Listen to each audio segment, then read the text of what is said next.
Chapter 1. Naruto Uzumaki was not a normal boy by any means. Naruto Uzumaki wasn't your run-of-the-mill orphan. He was, as every orphan was, without a parent. He was, as every orphan was, lonely. He was, as every orphan was, sad. He wasn't, as almost every orphan was, looked at with pity and kindness, however. No, Naruto Uzumaki was looked at with disdain and hatred. Simply walking down the streets incurred several cruel beatings. He had no idea why, but the entire population of Konohagakure no Sato seemed to hate him. He had very few precious people. In fact, the only ones he could name off the top of his head were Hiruzen Tsurutobi, or as he had dubbed the Hokage, Gigi, Ayame, a girl who helped her father run a nearby ramen shop, and Tuchi, the father of said girl. It was sad actually, a boy his age, 5, being hated by everyone. Naruto had learnt this early on in life.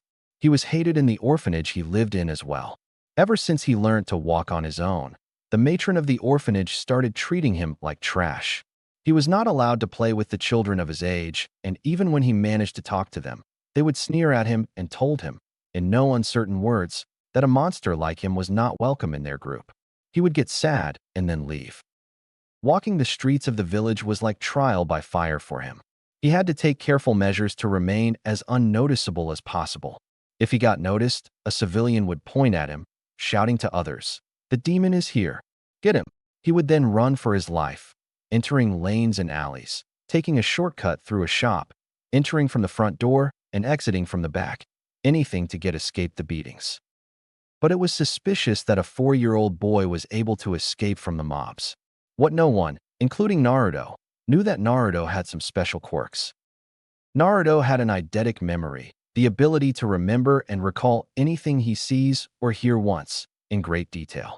Naruto loved to read books, but didn't know why he could recall every page of the book, down to the exact words. He found it very useful and abused it shamelessly, reading all the books he was allowed to and then some, without telling anyone, of course.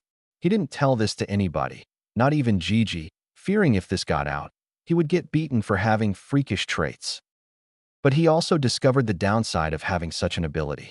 One day, when running from a mob, he accidentally entered an alley which had a dead end. There was no escape for him that day. He was punched, kicked on every part of his body, until he fell unconscious. When he woke up, very mysteriously, in his room at the orphanage, healed up, he was very happy he did not die. However, when he tried to sleep that night, the beatings came back in full force in the form of nightmares. Because of his ability, he experienced the beatings down to the last detail. He couldn't sleep peacefully for several nights. Another one of his quirks was a sort of sensory ability. He could sense danger if it was coming to him. However, it was a subconscious ability of sorts, activating only when he was in danger. But it was very useful in avoiding punches and stones that came when his back was turned. The village's behavior in general towards Naruto caused him to develop a need for positive attention, but also a need to avoid people, preferring to keep to himself. He would not actively seek attention, but he would latch on like a leech to anyone who gave some form of caring to him. Sadly, the number of people who did could be counted on one hand. That was the reason he turned to books. At least they didn't attack him outright and allowed him to read them. Almost no one wanted to associate with him, leading him to take refuge in books. They became his best friends, always making him smile when he learnt something new. Naruto had to force himself to learn reading and writing as the teachers at the orphanage did as less as they could to help him. They would simply thrust the books in hands and go away to help other children. He learned early not to ask questions, receiving physical punishment whenever he did. He had read about various topics, but the one thing that stood out to him was the topic of Hokage. How the Hokage was the most powerful shinobi in the village and was responsible for the village's safety. He read how powerful was the Shodai Hokage, with his unique Kekkei Genkai, bloodline limit, of Mokuton, the wood release. He was said to be the most powerful shinobi of his time, known as Shinobi no Kami, the god of shinobi. Hashirama Senju, along with Madara Uchiha, were the two main founders of Konoha. Ironically, both were also bitter enemies, with Hashirama having to kill Madara to protect the village. The Nidaime Hokage, Tobirama Senju, was the younger brother of Hashirama. He was and is still hailed as the most powerful Suiton, water release, user of all time. He was also hailed the fastest shinobi of his time, having created the famous hiraishin no jutsu. He was the one who started the Ninja Academy. Naruto took a liking to him as he loved anything that was even remotely associated with speed. The Sandaime Hokage, Hiruzen Sarutobi, that was his Jiji, was known as the Professor because he could use all the nature transformations and had the unsurpassed knowledge of ninjutsu, knowing all the techniques in Konoha, save for clan techniques. He also shared the title of Shinobi no Kami with Hashirama, because in his prime he was the strongest of all Kages. Naruto was astounded how powerful was the man he called his Jiji. Sarutobi was also the sensei of the Densetsu no Sannin, the three legendary ninjas, who were among the most powerful shinobi in the world. The Yondaime Hokage was the one who became his favorite to the point that Naruto considered him as his idol, aspiring to be like him. Minato Namikaze, when he was alive, was considered the strongest of the Hokages and arguably the most dangerous man to have graced the world of shinobi. Known as Konoha no Kuroi Senko, he was also considered the fastest shinobi to have ever lived. He was famous because he took the hiraishin no jutsu, the jutsu used by the Nidaime, to levels unheard of. He was the one who single-handedly ended the Third Great Shinobi War, finishing of 1,000 IWA shinobi by himself in the Battle of Canopy Bridge. Naruto also took note that the Yondaime suspiciously looked very much like him if he grew up. Naruto compared their physical traits, more specifically those that stood out the most. They were both blonde, the hair color being near identical, with Naruto's a shade brighter. But the eyes were what took him by surprise. Those azure blue shades were what he had as well. Looking back at him in the mirror every day, he became even more suspicious. During one of his outings, when his Jiji came to take him to the Ichiraku ramen that he loved so much, he asked him what it meant to be Hokage. Flashback. The old man stopped eating and looked at him, his eyes piercing him as if searching for something. He then smiled and said, "Perhaps you should ask me first, Naruto-kun, that what does it mean to be a shinobi?" Naruto looked surprised for a moment, but recovered and asked, "What does it mean to be a shinobi?" This time Jiji answered, "To be a shinobi means to endure. A shinobi is one who can follow or lead others into any darkness and work together to overcome that darkness and make it out the other side. A shinobi walks towards danger when everyone else is running away. That is because it is the duty of a shinobi to look at any foe and simply say, 'Bring it.' That is because shinobi exist to protect those who can't protect themselves." Naruto had a look of wonder on his face.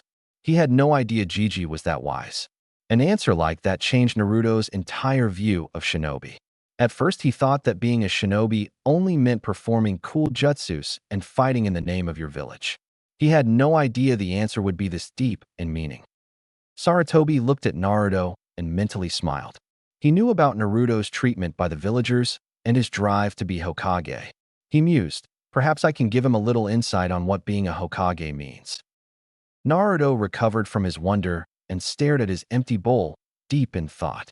If this is what being a shinobi meant, then he had a pretty good idea on what being a Hokage meant. He was snapped out of his thoughts when Jiji said, "Now that that answer is out of the way, I can tell you what being a Hokage dash." "I know, Jiji." Those words stopped Hiruzen in his tracks, his head tilting in curiosity. "You know what, Naruto-kun?" Naruto looked up, understanding and respect in his eyes. Hiruzen was touched at the respect he was receiving from Naruto, but his curiosity was increasing.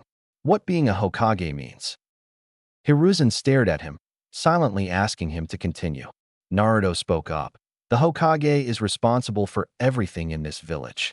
It's his responsibility to protect everyone here and to make sure they are safe and happy with their village. He tends to the finances of this village, the rules, the daily events, everything. He controls every single ninja who bears a leaf headband and basically directs when they live and die.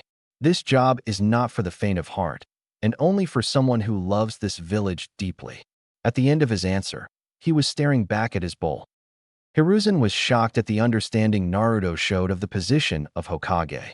He had no idea that Naruto was this perceptive and knowledgeable. Tucci and Ayam had stopped working as well, staring at the blonde with wide eyes along with the Hokage. It was simply unheard of, a 5-year-old showing such a deep understanding of something most people don't understand until much later in life.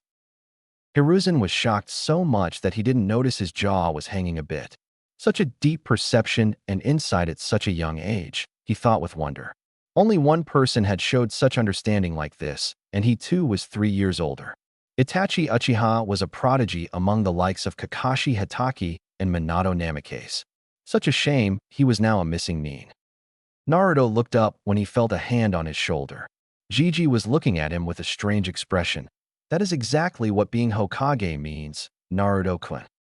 A challenging smile broke out on Naruto's face, and he declared, "Then I will become Hokage someday, Gigi. And not just any Hokage. I will be the strongest there will be." Hiruzen chuckled, which soon turned to laughter. The father and daughter on the other side of the counter were also smiling fondly. Naruto frowned. What? I am serious. He was a little hurt that Gigi saw his declaration as a joke. Hiruzen soon calmed down, smiling fondly at the boy. He remembered another Uzumaki who used to say the same thing. But he had a strong feeling that Naruto would be right. He ruffled Naruto's head. I know, Naruto-kun. I have no doubt you will. Flashback end. Ever since that day, Naruto studied even more rigorously and beginning physical training as well. Granted, a 4-year-old such as him could not do much, but he did his best. He ran 4 rounds around the village, did every exercise he could think of, and practiced his kunai and shuriken jutsu. He took those weapons by sneaking into the practice grounds and collecting them. To his surprise, the art of throwing shuriken and kunai came very naturally to him. He started throwing after taking a book about weapons left behind on a training ground. He had shaken his head at the disrespect shown to the book, but took it with him anyway. Just 2 weeks of practice, and he was throwing all bullseyes. That was not the only surprising thing. He had found that he could recover very quickly from physical exhaustion and wear and tear on his muscles. He recalled that he recovered surprisingly quickly after the beating from the villagers. A bloodline, perhaps? He didn't dwell on it further, but filed it away for later. But today was special. So special that he would have to take extra measures in staying safe. Because today was his birthday, and he was just kicked out of the orphanage. Roaming in the streets, he suspected what would happen in the evening. Today was the day the villagers celebrated as the Kyubi festival, the day the Yondaime defeated the Kyubi, and the day he would be beaten within an inch of his life or hunted and possibly killed. An epiphany struck him like lightning, causing him to suddenly stop in middle of the street. Yondaime, Kyubi's defeat, treatment of the villagers, demon boy, Gigi's avoidance of the topic. No, he wouldn't.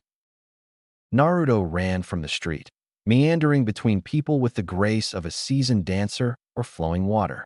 He ran like it was no one's business, reaching his favorite spot, the head of the Yondaime, in record time. Anyone who saw him had flashbacks of another blonde running like a man possessed. I need to confirm whether it's true or not, he thought grimly, afraid of what he would find. He sat down on the head of the famed Hokage in a meditative posture and reached within, or rather, spoke within. Kyubi, if you are inside me, I want to meet you, please. For a full 5 minutes there was no reply, and Naruto was beginning to relax when something pulled on his mind. Naruto opened his eyes to find himself in a dark corridor. He narrowed his eyes. Is this my mindscape? He thought in disgust as he walked forward. He kept walking for a few minutes and stopped seeing some light at the end of the corridor. It seemed to pull him towards it. Time to find out what is at the end. With that thought, he walked again, stopping only until the end. It was a huge room, so large and vast it was that the ceiling was impossible to find. He looked around, his eyes seeing black stone and nothing more. But the elephant in the room was a large iron-barred door with a paper on it that said seal. He gazed at the piece of paper, resignation written in his eyes. His azure eyes looked past the cage, looking for what he knew was in the cage. He was just waiting for the Kyubi to open his eyes. Based on what he had read, Kyubi was a being of pure hatred and evil, a mindless beast capable of destruction on a scale hitherto undreamt of. But Naruto was skeptical when he read that. He might get to see it for himself now. A growl sounded from the cage, sending a breath of hot air in Naruto's face. Naruto steeled himself, in spite of the cage separating him from the beast within. An enormous red eye opened, causing Naruto to tense up. The eye looked at him, as if evaluating him. The eye then started to rise, causing Naruto to look up at the massive form. The Kyuubi had orange, silky-looking fur, with black markings around his eyes connected to his, funnily enough, rabbit-like ears. The upper body was humanoid, including the hands. The lower body was just like a fox, barring the 9 long swaying tails in the back. Fire was the closest thing they looked like. The red, slitted eyes looked him closely with a hint of malice. Naruto spoke first. "Thank you for answering my call, Kyuubi," he said with a nod. If Kyuubi was surprised, he didn't show it. Inside, however, he was mighty shocked. This was not the first thing he expected his jailer to say. He expected him to look at him with fear, asking whether he really was the Kyuubi, following with the denial of the possibility. He did expect him to thank him at all. He replied, "Think nothing of it. I'm surprised, though, that you were able to figure it out so quickly. Why aren't you surprised?" he asked with curiosity. Naruto sat down in front of the cage, which surprised the great Bijou further.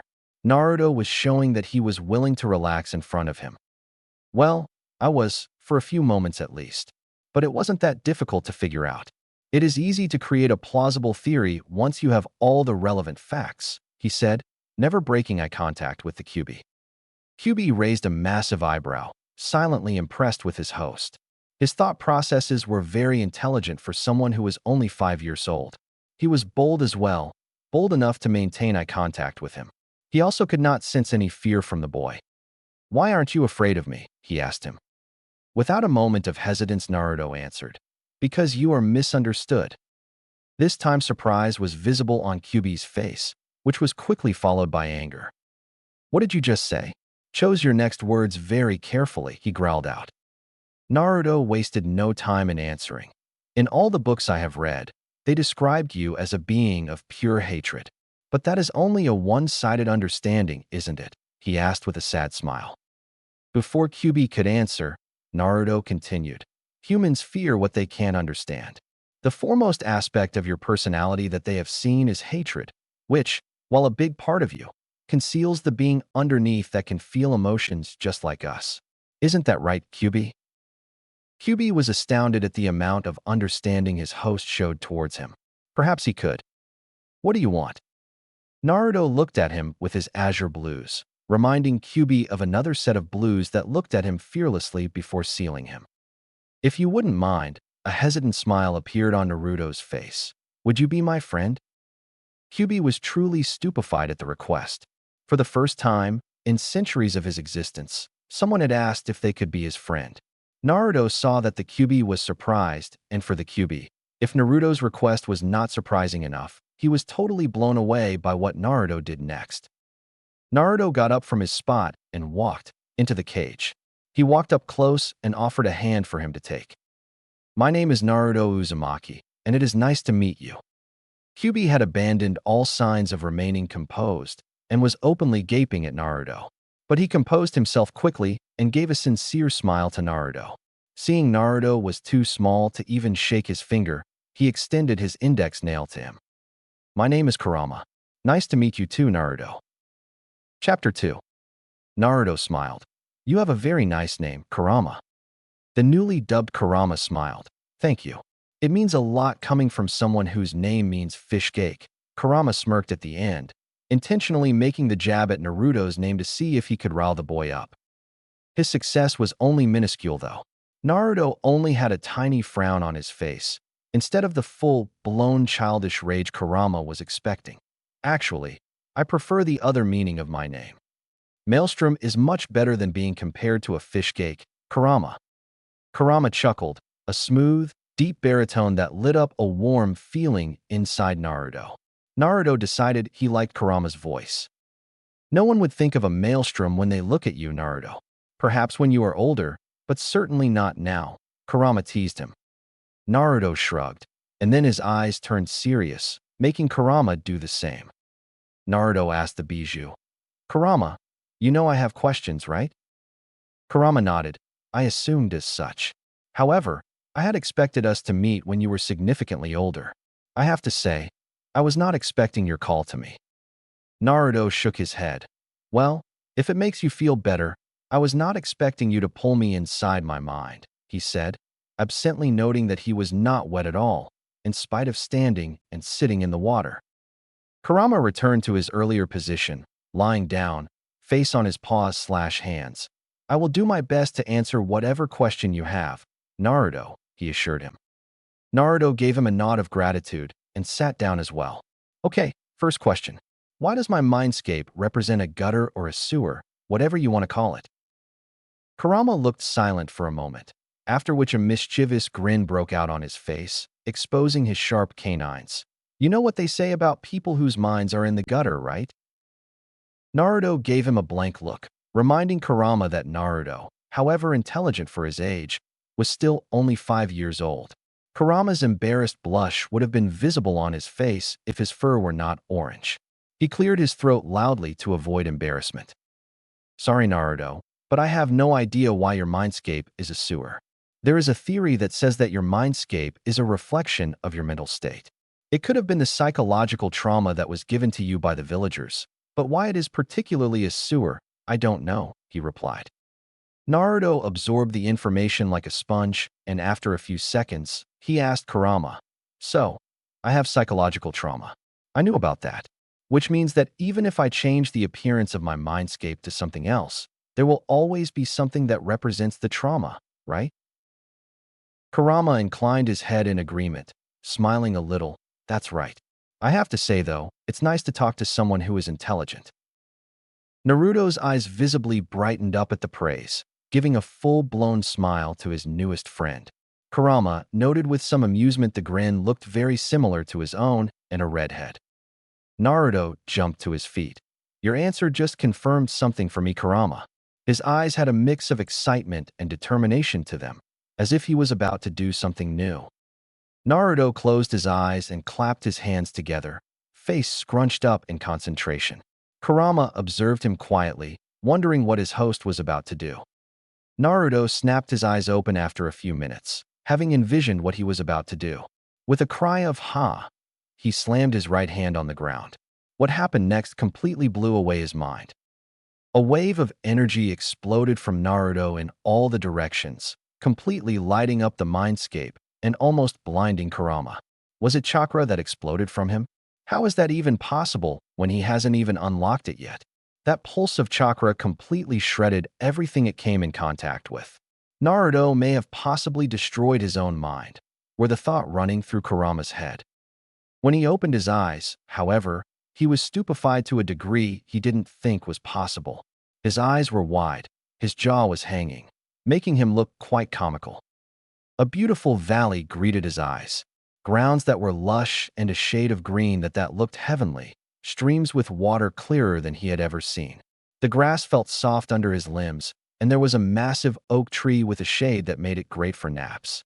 The cage around him had disappeared, instead replaced with a collar which had the same piece of paper from before with the kanji for seal written on it. He looked at Naruto in wonder. This kid was a package of one surprise after another. Naruto got up from his position, looking no worse for wear. He smiled satisfactorily. This is so much better than before. Wouldn't you agree, Kurama? He asked, turning to him.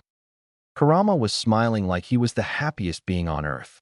No one had ever done anything for him, and Naruto, who had just met him, had already done so much for him. Kurama looked at Naruto with gratitude in his eyes. Thank you, Naruto. You have no idea how much this means to me.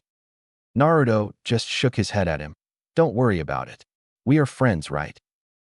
Kurama nodded, feeling excitement in a long time, wanting to explore what Naruto had created for him. He was about to leave when Naruto's voice stopped him mid-step.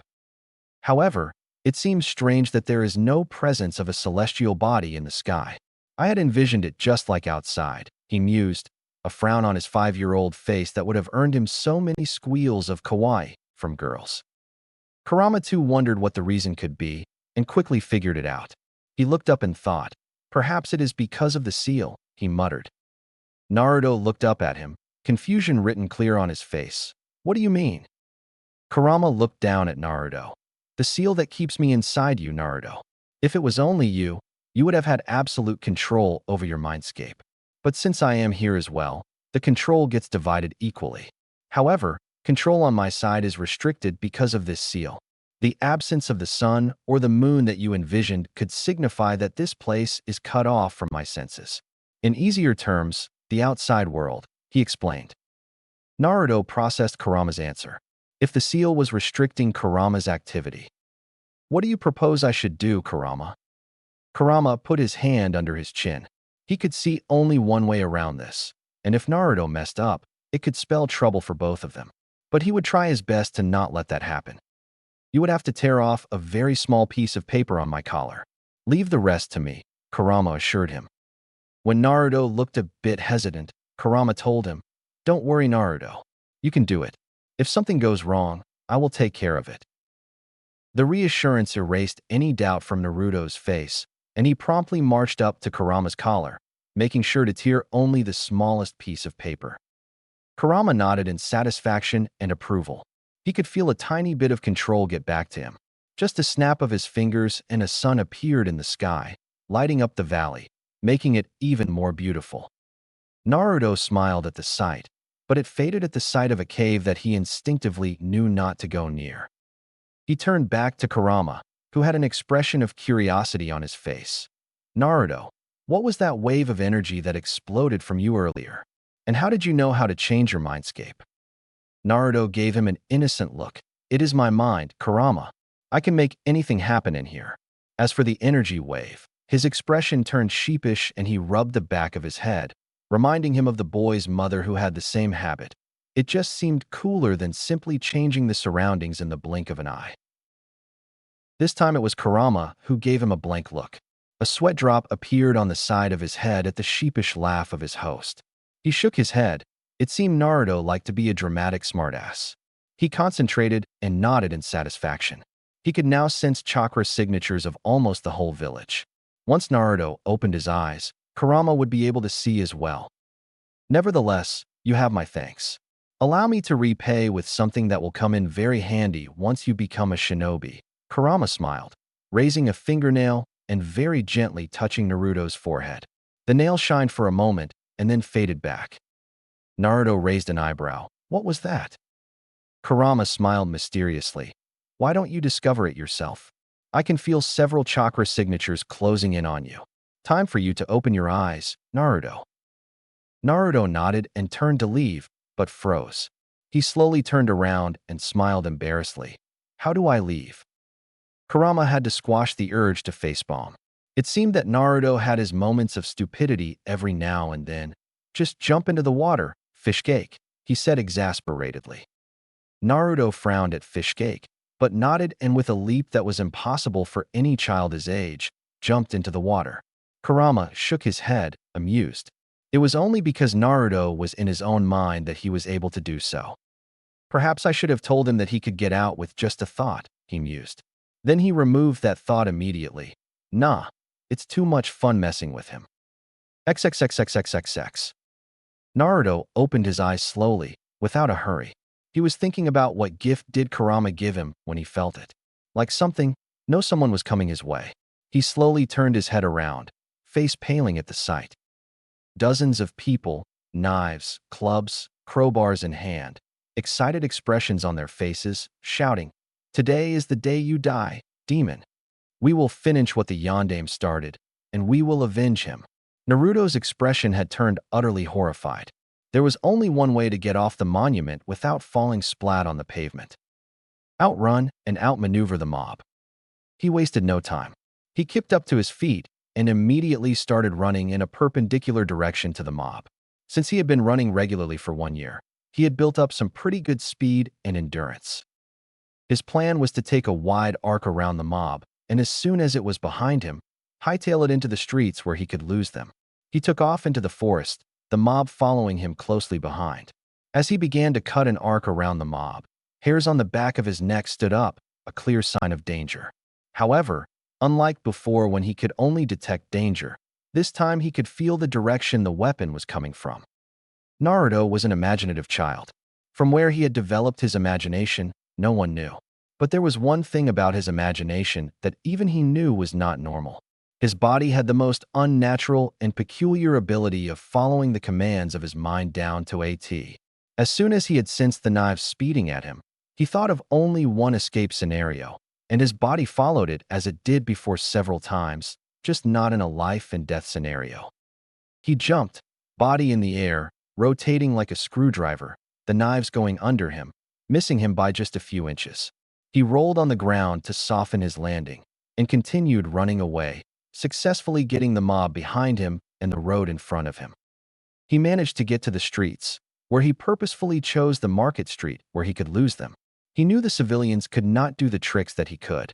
He vaulted neatly over several carts without losing momentum, each time increasing the gap between him and the mob. He turned left at an intersection and jumped up a wall, hanging on the other side until he was sure the sounds of the mob faded away. He jumped back on the road. He took a moment to catch a breath. If he was not mistaken, he had run at full speed for close to 3 miles. Impressive for a 5-year-old, the familiar voice of Kurama sounded in his head. Naruto looked surprised for a moment, but then shook his head. It was probably because of the change that he had done to the seal. He also chalked it up to adrenaline that he had run so far and fast. That was a lot difficult than he had imagined, but he blamed it on his clothes. An orange jumpsuit stuck out like a sore thumb among the masses. It was as if he had stuck a piece of paper behind his back saying, "Kill me." The blonde hair wasn't helping either. But then again, he had nothing else to wear. The keepers at the orphanage looked very satisfied when they had given him the jumpsuit. They probably wanted him to be spotted in case he attempted to hide from a mob. Too bad they underestimated him. So deep he was in his musings that he didn't notice he had entered an area of Konoha no one had taken a stroll in for at least 5 years. He looked when he saw he was standing before the gates of a beautiful mansion. "Naruto, open the gates of the mansion. Let's explore," Kurama's excited voice sounded in his head. Naruto shook his head. "I would be an idiot to even touch the gate. Can't you see all the seals engraved on it?" Kurama insisted, "Do it. Who knows, you might get a surprise." Naruto frowned at the behavior of the fox, but followed his advice anyway. He placed his hand on the seal of the gate and closed his eyes, as if waiting to be blown up. He didn't notice the seals glow slightly. He opened his eyes when nothing happened. Tentatively, he pushed the gate, and to his surprise, it opened easily. The seals must be malfunctioning if a strange like me could enter in here, he thought. The mansion was beautiful. It was a traditional 2-story mansion, surrounded by lush, green grounds. There was even a small pond with clear water in front of the house. Whoever this house belongs to must be insanely wealthy, he thought with wonder. Money was something that was rarely available to him. He decided not to dwell on it further. As he approached the front door, he began to think it was a bad idea coming here. What if someone spotted him? What if he accidentally activated a trap? He cautiously turned the doorknob, hearing it click open. He opened the door fully, seeing the dark living room with a sofa and comfortable chairs. He turned on the light, surprised that electricity still flowed in the circuits of the house. But it was all covered in a thick layer of dust. The owner has been gone for a long time. But why? He wondered. As he turned in the direction of the fireplace, he stopped short at what he saw. The first thing that caught his eye was the uniquely shaped kunai embedded in a stone slab placed on top of the fireplace. Every shinobi or to-be shinobi worth his or her salt would recognize the tri-pronged kunai. It was the Yandame's kunai. He now knew that this house belonged to the deceased Hokage. Crap. He had just broken into the Yandame's house.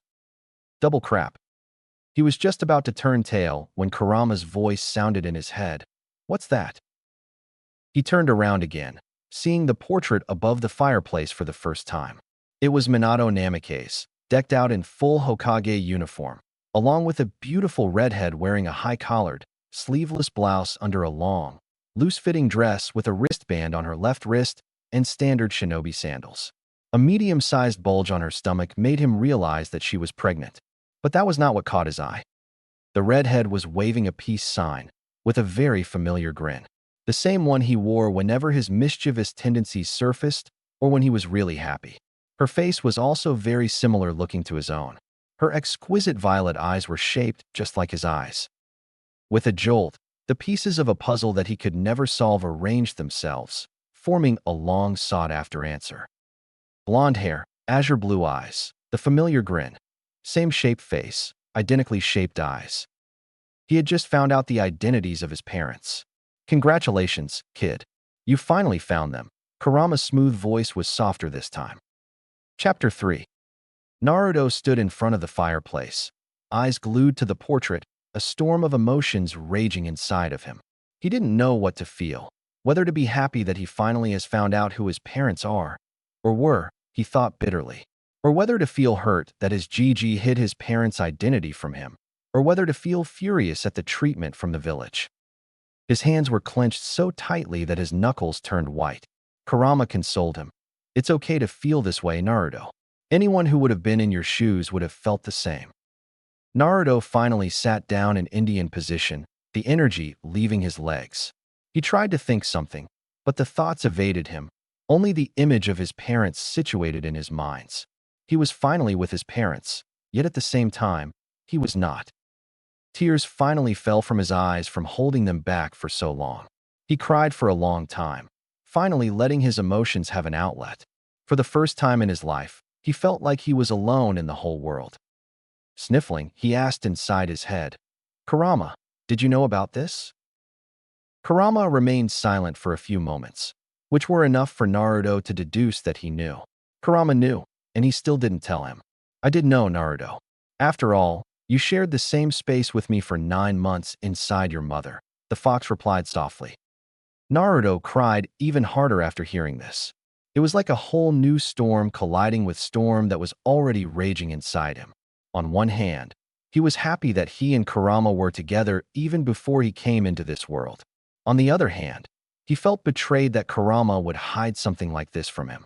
He was too emotional to make sense of Kurama's statement right now. He felt really alone. After he finally stopped crying, he stood up too tired to explore the house right now. Hell, he was too tired to even form a coherent thought. Somehow, he climbed the stairs, opened the first door that was in front of him, and fell onto the bed, asleep before even hitting the soft mattress. XXXXXXX. Hiruzen was panicking. He knew what the day was, and he had been wanting to get out of this office to spend time with his surrogate grandson. But fate seemed to have other plans for him, as instead of having the normal amount, 3 stacks of paperwork in front of him, he was literally buried in the paperwork. He assigned 2 of his ANBU, Parrot and Ox, to keep an eye on Naruto. Sadly, he didn't know and was unaware that the 2 ANBU were firmly against the demon boy. He didn't know that they were the ones who gave the mob directions to where Naruto was in the evening. It was only when they came to report that he found out the truth. The 2 Yanbu appeared in his office and knelt down in front of him. Report, he ordered.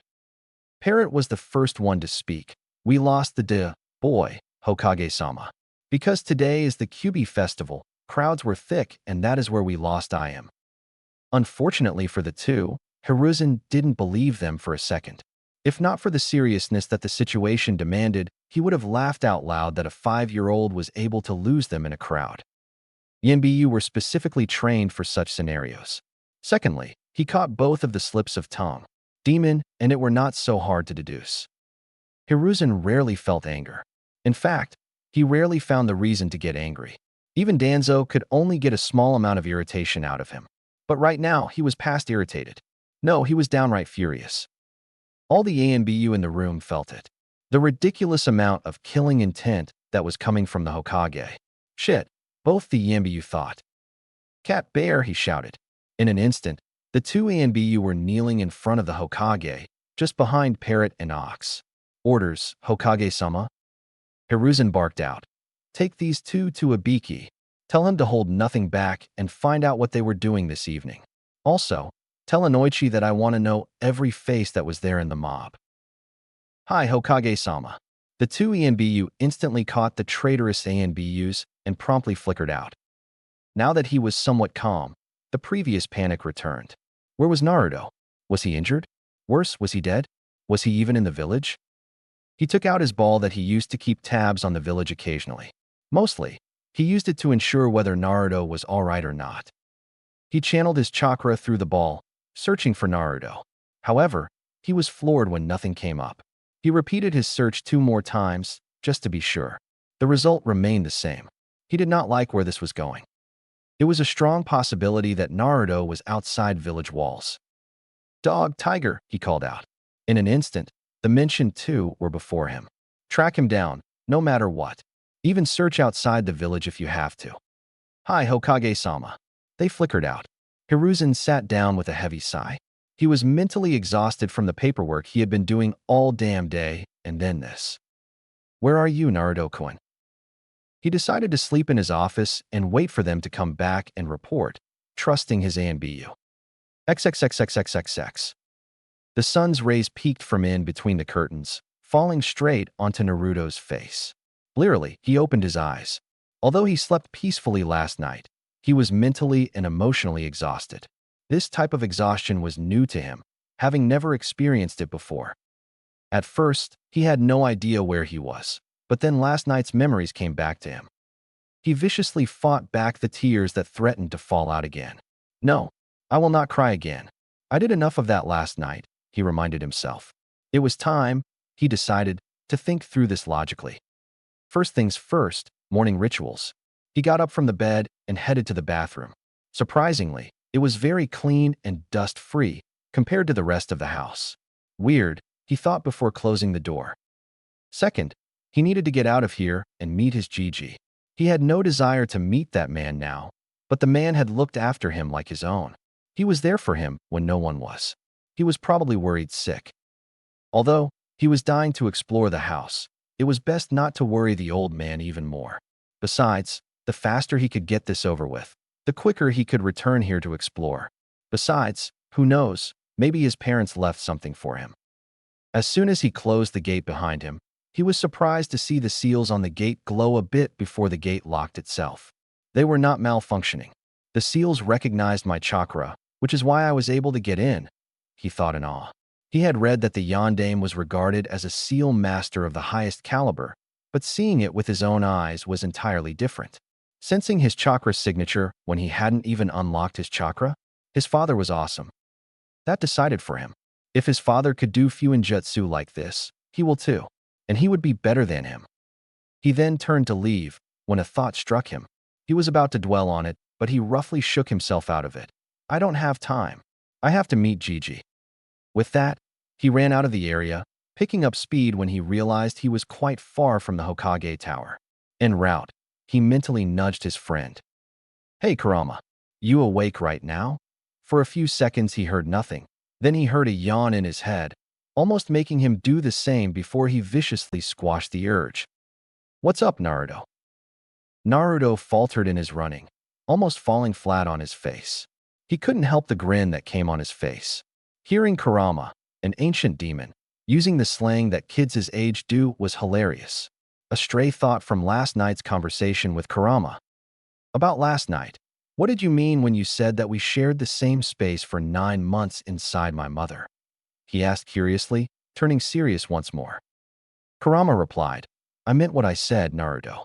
You are smart enough to figure out the answer to your question." Naruto's expression turned grim at that. It meant he and his mother were exactly the same, host of the Kyuubi no Kitsune. But why was his mother?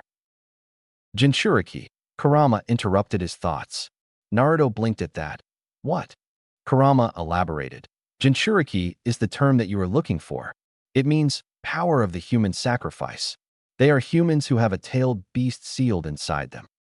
Naruto did not falter even for a second after this revelation. He was almost halfway to the tower, which means he could learn a little more. "I get what you mean. What I don't understand is why my mother was a Jinchuriki before me. Also, what is my mother's name? Why was I made into one?" Questions were coming one after the other like water from a running tap. Kurama raised his eyebrows at the onslaught of questions. Whoa. Slow down, Naruto. You have to understand that I cannot answer all of your questions." Naruto was a little peeved at that. "Why not?" Kurama simply shrugged at that, acting as if he didn't even notice Naruto's anger. "Because there is an old man who can answer these questions better than I can." Naruto calmed down at that. Kurama was right.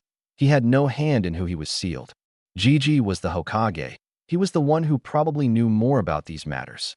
Another thought struck him, but the tower was within his sight now. Better make this fast, he mused.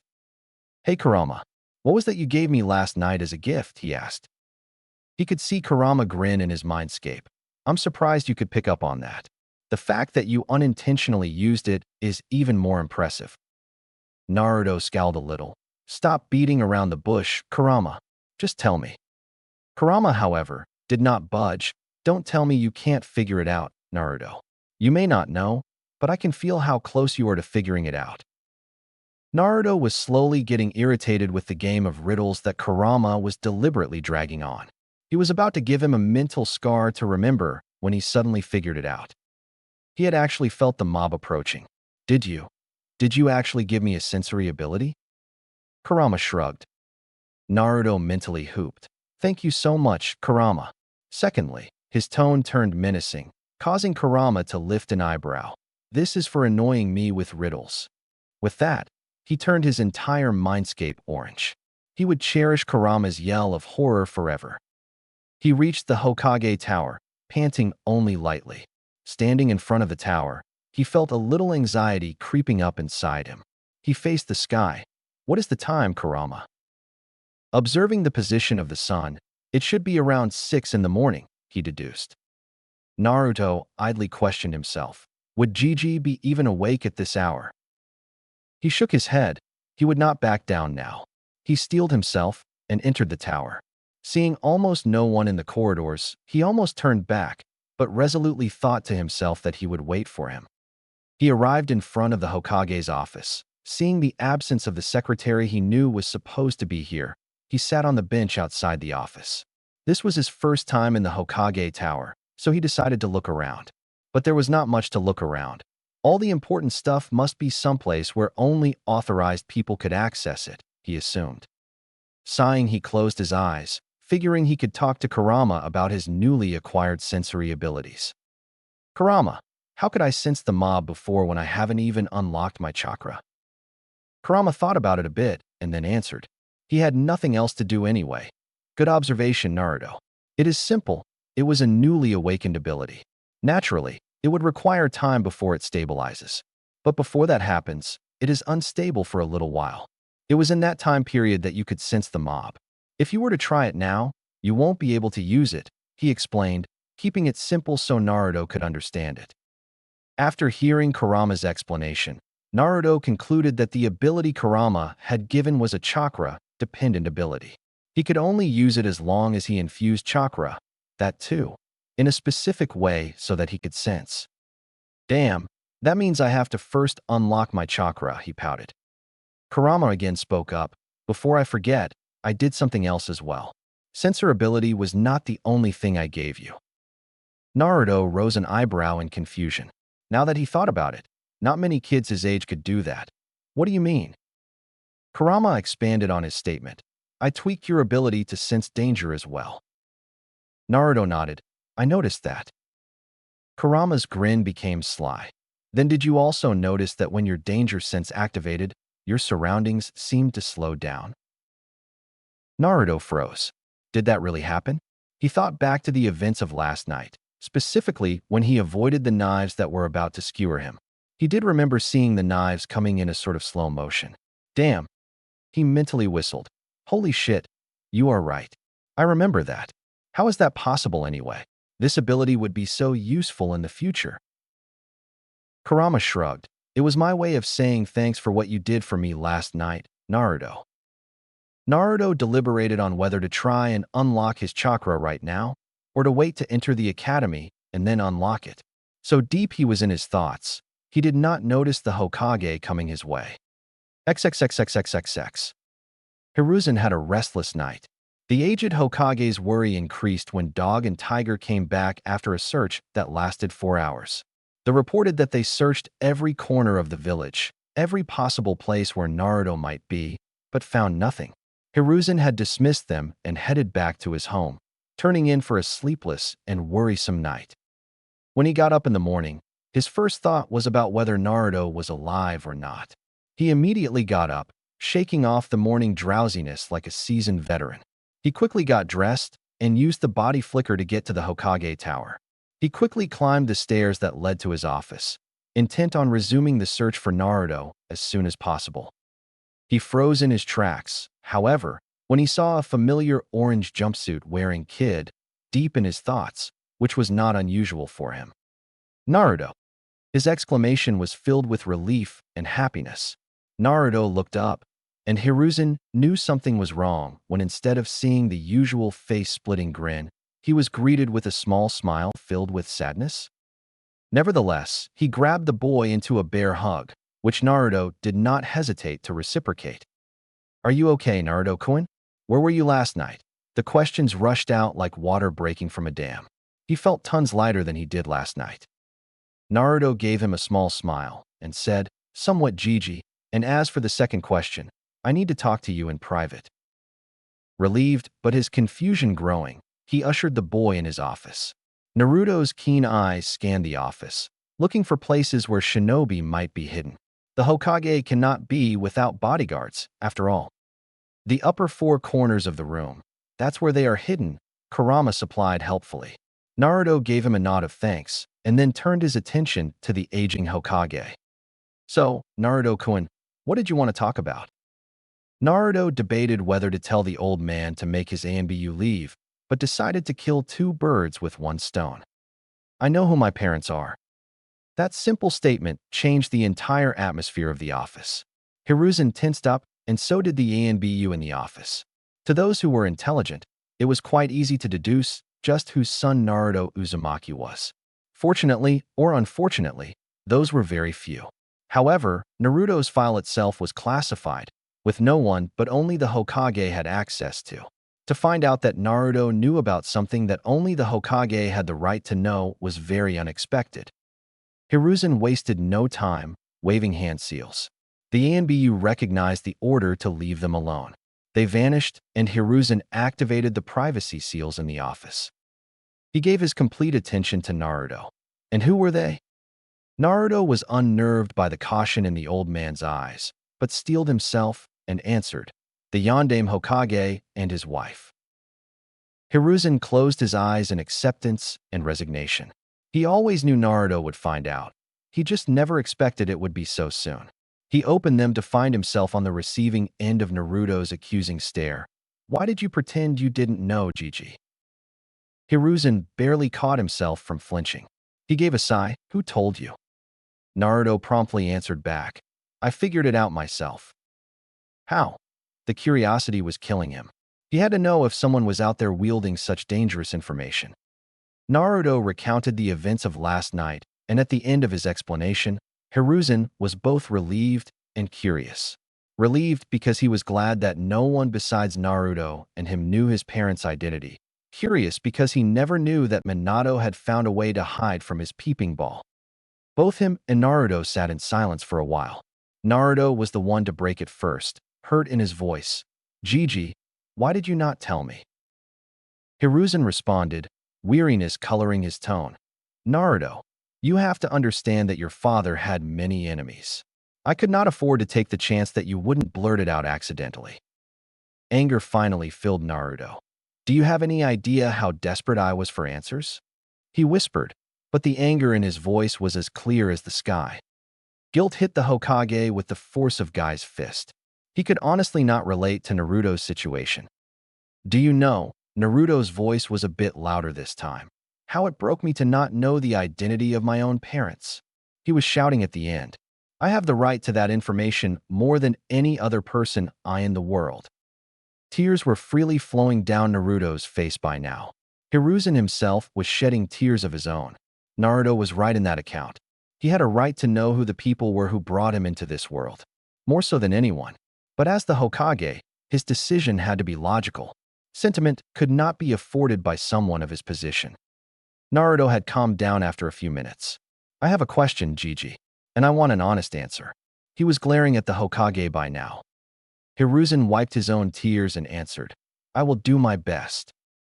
Naruto was looking at his feet. Did they love me? Hiruzen smiled this time, nostalgically. "Naruto, you were their world even before you were born." Naruto felt as if a weight had been taken off his shoulders. He had always wanted to know if his parents loved him. What child didn't? Did they leave something for me? That question caught Hiruzen off guard. However, he was able to recover quickly. Yes, they did, but I don't know where.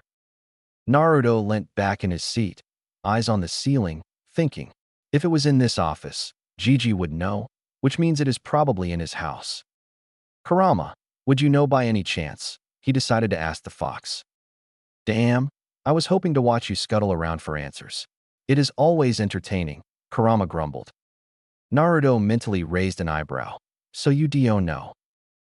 Yes, in fact, it is the place where everyone would least suspect, answered the demon. Naruto waited for more, but it never came. He mentally huffed. Fine, I'll do it myself. And just for leaving me in the suspense, he changed his mindscape to orange again. Kurama's howls were somehow louder than before. In a place where everyone would least suspect. Where could that be? From what is written in the books, Dad was a very humble man, but the size of the house implies he liked to live in comfort. Since he was a seal master, a study where he did his work would also be there, but he would place seals all over it to be safe. Everyone would expect him to keep the important stuff in his study, locked tight, he thought. Like lightning, the answer came to him, causing his eyes to widen slightly. Seals can be broken if someone is skilled enough. But no one expects to find treasure buried right under their noses. Which means what isn't in the study is right in front of me. The image of his parents' portrait came into his mind. He stood up from the chair with such force that it was knocked backwards. I know where it is. Hiruzen jumped up at the shout, eyes wide. Kano what, Naruto-kun? But Naruto was already running towards the window. Hiruzen hurriedly deactivated the privacy seals, just in time. Naruto opened the window and jumped onto the slope of the Hokage Tower. His speed easily carried him towards the edge of the slope. He executed a perfect cartwheel on the edge, his hands holding on and legs going over in an arc onto the wall. He then released his hold, falling towards the ground. He rolled perfectly to soften his landing and then ran full throttle back to the house of his parents. Hiruzen had gone pale as soon as he saw Naruto cartwheeling over the edge and letting go. However, panic gave way to relief when he saw Naruto had landed perfectly and was running away. That boy will send me to an early grave, he thought as he prepared to follow. He gave the order to stand by to his ANBU as he darted after Naruto. He had to admit, for his age Naruto was unusually fast.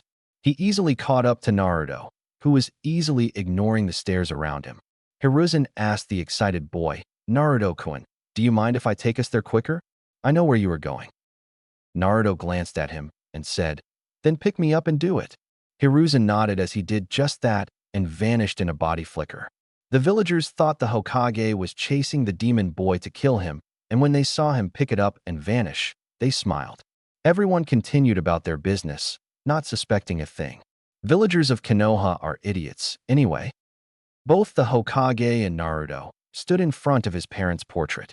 Naruto spoke, without removing his eyes. I forgot to ask in the excitement, Gigi, what was my mother's name? Though he asked just that, Hiruzen thought it was better to tell him her story now rather than later. Her name was Kushina Uzumaki. She was a woman who was fearless, blunt, brash, and one of the most amazing people I've ever met. She was a deadly kunoichi as well. It is her name that you carry, Naruto, his nostalgic. Naruto was amazed that his mother was so lovely, beautiful, as well as deadly. Naruto mentally applauded his father for landing such a catch and promised to do the same. She was from Yuzushiogakure, the land hidden in whirlpools. The Uzumakis were distant relatives of the Senju clan, the clan of the Shodai and Nidaime Hokage. They were feared for their Fuinjutsu skills. They were the undisputed masters of the art. It was your mother who taught your father Fuinjutsu. They had immensely dense and large chakra reserves, which gave them a longer life than any other ninja. Some of them had special chakra, which they could physically manifest in the form of chains. Your mother was one of them. He recalled, with Naruto soaking it all up like a little child hearing stories from his parents. Hearing how powerful his mother's clan and by extension, his mother was in Fuinjutsu, his resolve to master it only strengthened. He wanted to ask him why she was made the Jinchuriki of Kurama, but let it go. He could always ask another day. He turned his attention back to the portrait. He could not find any seals, but given his parents' skills in Fuinjutsu, they could have made a seal that hid all other seals. How do we go about this, Gigi? Hiruzen pinched his chin in thought. There was a high possibility that the portrait only required Naruto's blood to open. Letters from parents were only meant to be read by family. After all, you have to apply a bit of blood on the portrait, Naruto-kun. If something such as letters from your parents is there, Minato would trust no one but his blood to read them. He took out a kunai and silently asked Naruto if he could slice his hand. Naruto gave him his hand without protest. Quickly and efficiently, Hiruzen sliced Naruto's thumb, opening up a small cut. Naruto, knowing his fast healing would seal it within seconds, instantly wiped his thumb on the painting before it closed. For a second, nothing happened. Naruto and Hiruzen thought that they might have been wrong.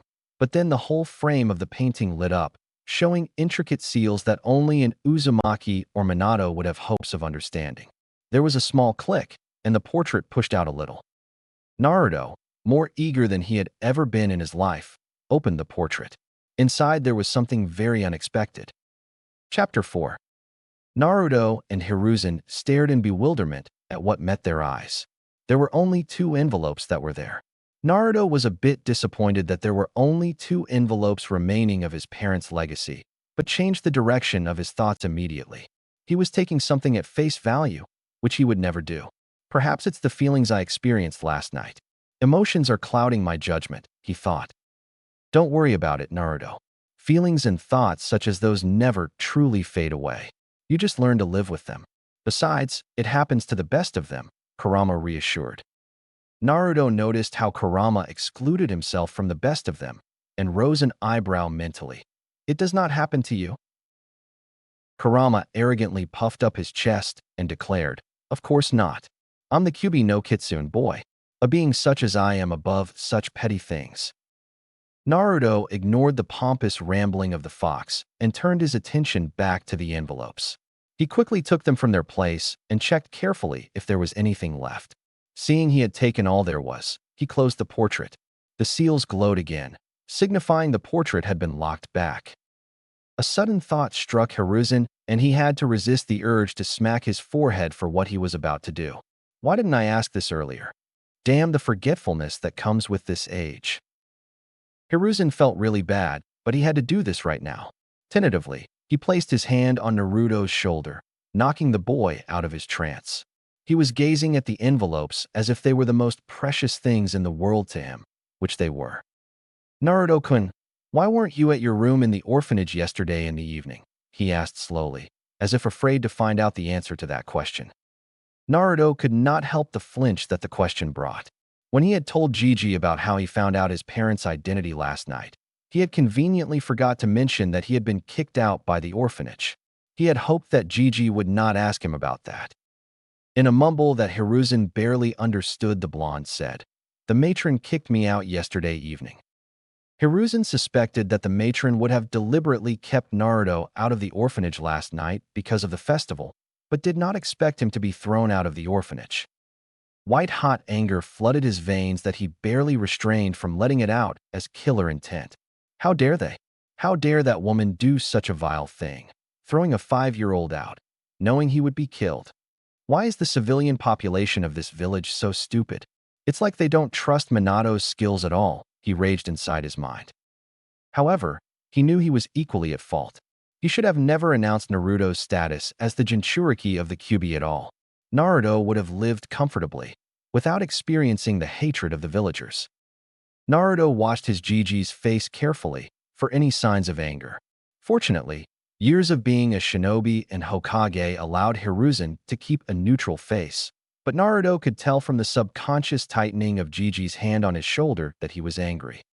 "I see," was all he said before visibly collecting himself. Now to address the main issue. He looked at Naruto with a grave look on his face. "Naruto-kun, now that that is out of the way, we have to find a new place for you to live." The words were out of his mouth before he could stop them. Not another orphanage, Gigi. Hiruzen stared at the desperate look Naruto was giving him. To be honest, he was scared that one day it would come to this. And surprisingly, he agreed with Naruto. He did not want Naruto to live anywhere he would be hated. Unfortunately, that left only one option. "Naruto-kun, that means you have to live alone," he said, silently wishing he could take the boy in himself.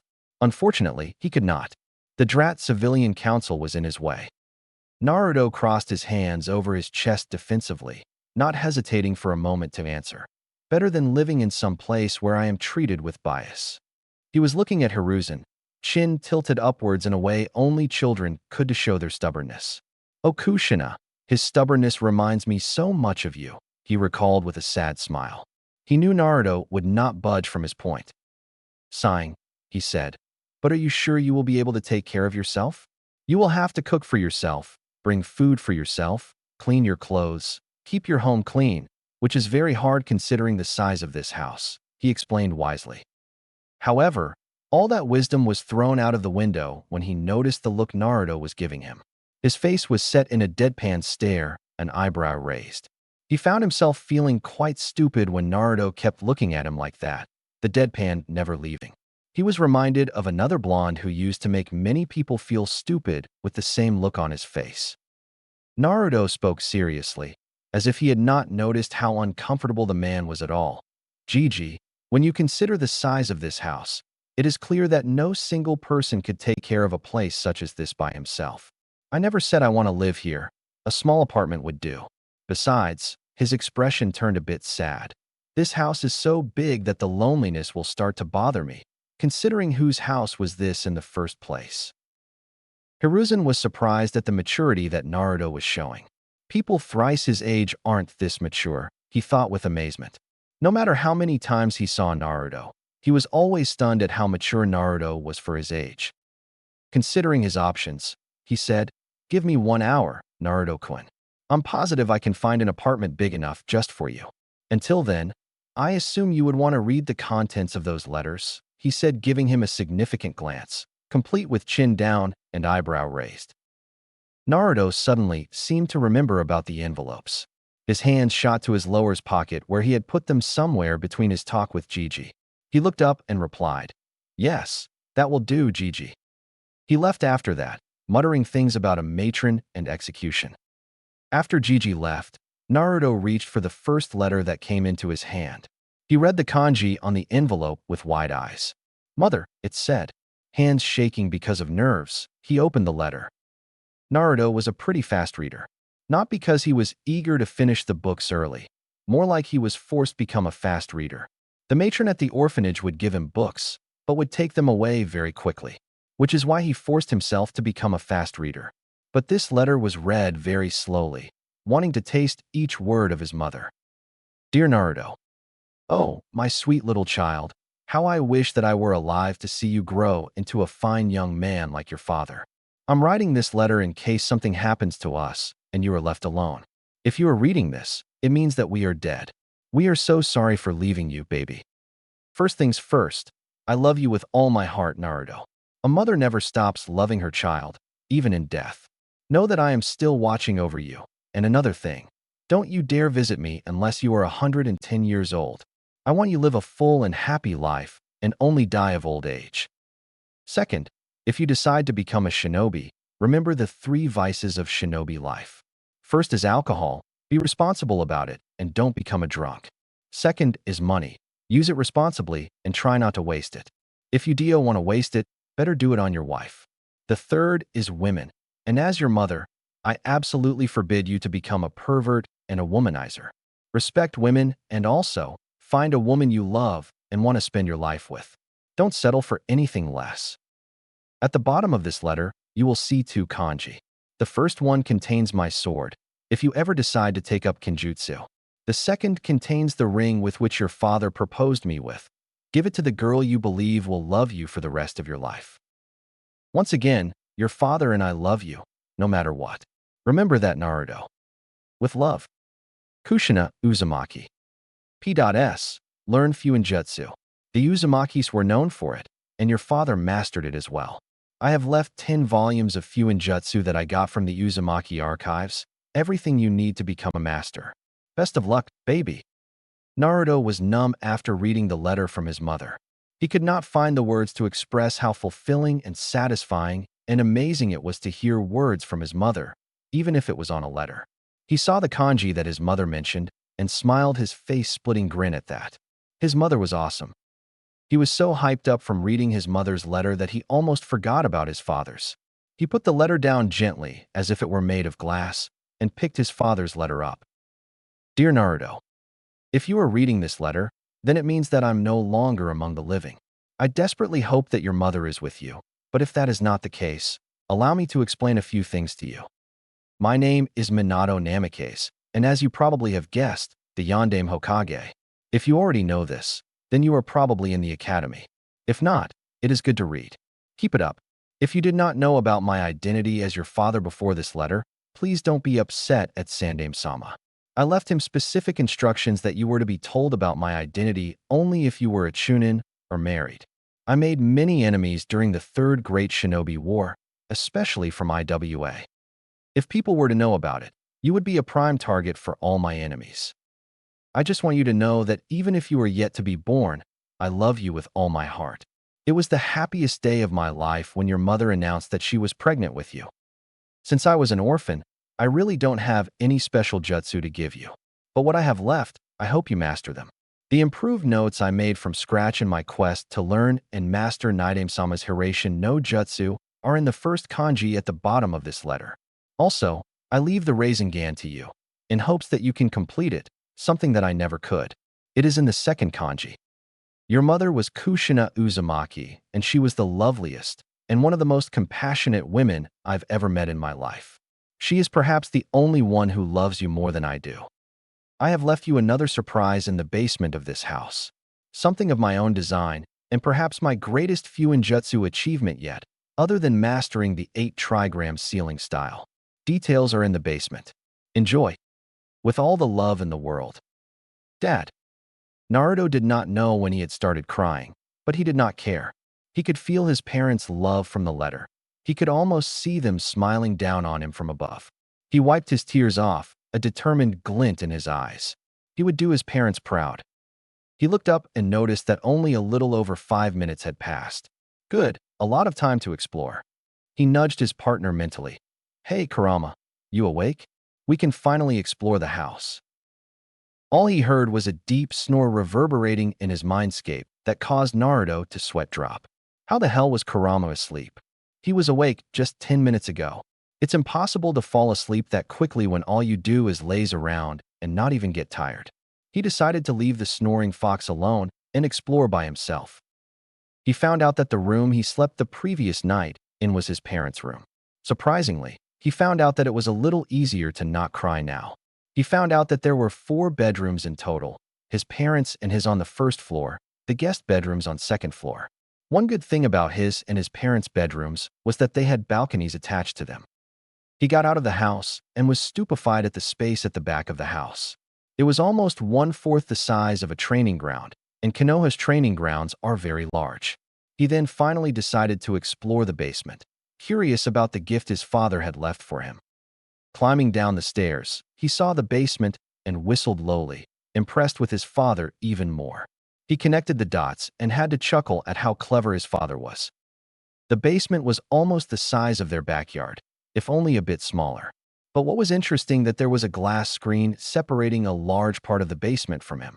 Just below the screen, there was a panel with 7 kanjis, each representing the number 1 to 7. He was a bit confused at that and further when he saw a large seal array on the ceiling of the basement on the other side of the glass. He turned around, hoping to find something that would explain what the hell he was looking at.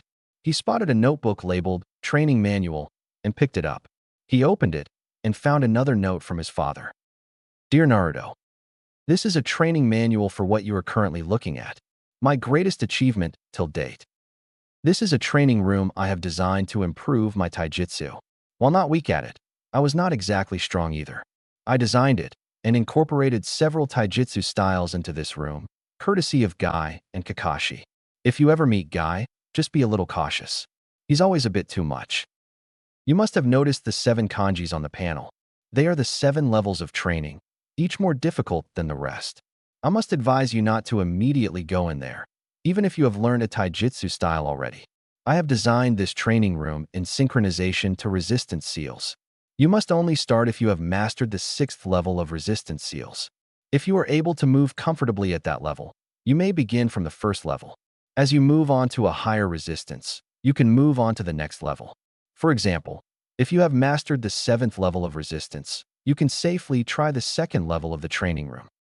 I have left a scroll of the taijutsu style I created for myself. If you want, you can learn it. It's up to you. Or, you can create a style for yourself. Remember, whatever fighting style you learn, it should have the symbolization of the 5 main elements of nature. It should be as aggressive as fire, as sharp as the wind, as fast as lightning, as strong as the earth, and as fluid as water. Good luck. Dad. Naruto was amazed at the end of the letter. His dad created a whole training room with simulations with Fuinjutsu. From what he read until now, Fuinjutsu was perhaps the most versatile art among all ninja arts. Anything is possible with Fuinjutsu. He started making plans on how he was going to proceed when his keen ears picked up a voice calling his name. Gigi must be back, he thought as he raced back upwards, closing the door of the basement behind him. He took the letters with him, stuffing them in his pocket, and walked to the gate, opening it to talk to Gigi. "Ah, Naruto-kun," he greeted. "I trust that you have explored the house." Naruto nodded, smiling. "It is great." Hiruzen chuckled. "Good. Now, as you said, I have found an apartment for you." Naruto gave the smallest of nods. "So, can I go there and see it?" Hiruzen nodded. "I'll take you there myself." Gripping Naruto's shoulder firmly, he vanished in a shunshin. Appearing in front of a building, Hiruzen guided Naruto in. "I've already stocked it with what you might need," he explained as they arrived on the top floor. Stopping in front of a door, Hiruzen pushed the door open and let himself and Naruto in. The first thought that Naruto had upon seeing his apartment was that it was small, just big enough for him. The second was that it was perfect. The third was awe, seeing that it was stocked with a bed, a dining table, a kitchen with a stove and a refrigerator, and a bedroom with a bathroom and an attached balcony. The bedroom even had 2 racks for clothes and other belongings.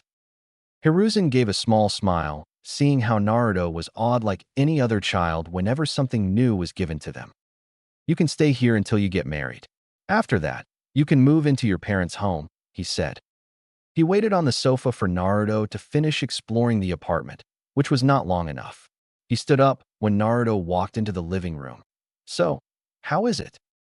He was totally unprepared for Naruto to come bowling over to him, wrapping his arms around him in a hug that sent all the air out of his lungs. Only bracing himself at the last second caused him to prevent falling over backwards. Instead, he wrapped his arms around the boy in a bear hug. Naruto separated first, unshed tears in his eyes. "It's perfect, Gigi. Thank you so much." Hiruzen smiled, relieved that Naruto liked it.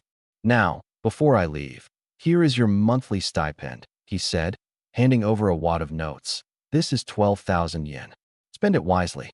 Is there anything else you need before I go?" Naruto thought for a minute and said, his face the epitome of seriousness, "A cooking book would be nice." Roaming the streets in the evening, Naruto thought back to the afternoon's conversation. The old man had almost face-faulted at Naruto's request. When asked why he would want a cooking book, Naruto responded with his signature, "Making you feel stupid with just a look." He made the Hokage sweat for a minute before answering that he wanted to learn cooking because he did not want to waste his money eating outside, where he would be outrageously overpriced. That brought him to his main problem. Although Gigi had stocked his fridge with all the healthy food, it would eventually be finished, and he would have to buy more, which meant he would be overpriced for every item he bought. He sighed, shaking his head at the villager's stupidity. Really, just because Kurama lived inside him did not mean that he was Kurama. Just like when you put sweets in a box and close it, the box does not become the sweet itself. And quite frankly, Kurama felt insulted because Naruto was called a demon instead of him. "I am the only demon here, damn it," he always said. That, in turn, reminded him of another matter. He spoke inside, "Hey Kurama, I need your help." It was almost a minute before the Bijou responded, "With what, brat?" Naruto honestly did not mind Kurama calling him a brat. He would prefer it over Demon Boy any day. Also, it warmed his heart every time he heard it because the fondness in the voice was as clear as daylight. "I need your help in unlocking my chakra," he replied. Kurama, now fully awake from his nap, raised an eyebrow. Why now? You could unlock it when you enter the academy like everyone else. Resolutely shaking his head, Naruto replied, no. When I enter the academy, I want to be ahead of everyone else, not with everyone. And if I have to start my training to become a shinobi, with all the materials from dad and mom, I will start now. Kurama released a sigh. He hated it sometimes when Naruto acted like his mother. Kushina was infuriating, the tomato brat that she was. Okay, head to one of the training fields, he instructed. Naruto nodded before changing directions towards the training fields. He entered the first one he saw, and after ensuring that no one was around, he sat down in Indian position, entering a meditative trance and waiting for a pull into his mindscape from Kurama. He did not have to wait for long, but it did not see a certain purple-haired kunoichi looking at him curiously from the entrance of the training ground. Anko Mitarashi was a Tokubetsu Jonin of Konoha, specializing in interrogation and working directly under Ibiki Marino, the famed interrogator of Konoha. She was powerful, after all, being a former apprentice of one of the Densetsu no Sannin, Orochimaru. Just because she was Orochimaru's apprentice meant she was given the kind of treatment that should honestly be reserved for the likes of Orochimaru. She was called the Snake Bitch by the populace of Konoha, but she took it head-on and made a fearful reputation for herself, ensuring the villagers kept their distance. She also knew that one another suffered the same treatment at the hands of the villagers. But she was not that stupid to believe that the blonde would be Kyuubi in human form. He intrigued her, the way he endured the hatred of the villagers and never backed down. For a 5-year-old, that was seriously impressive.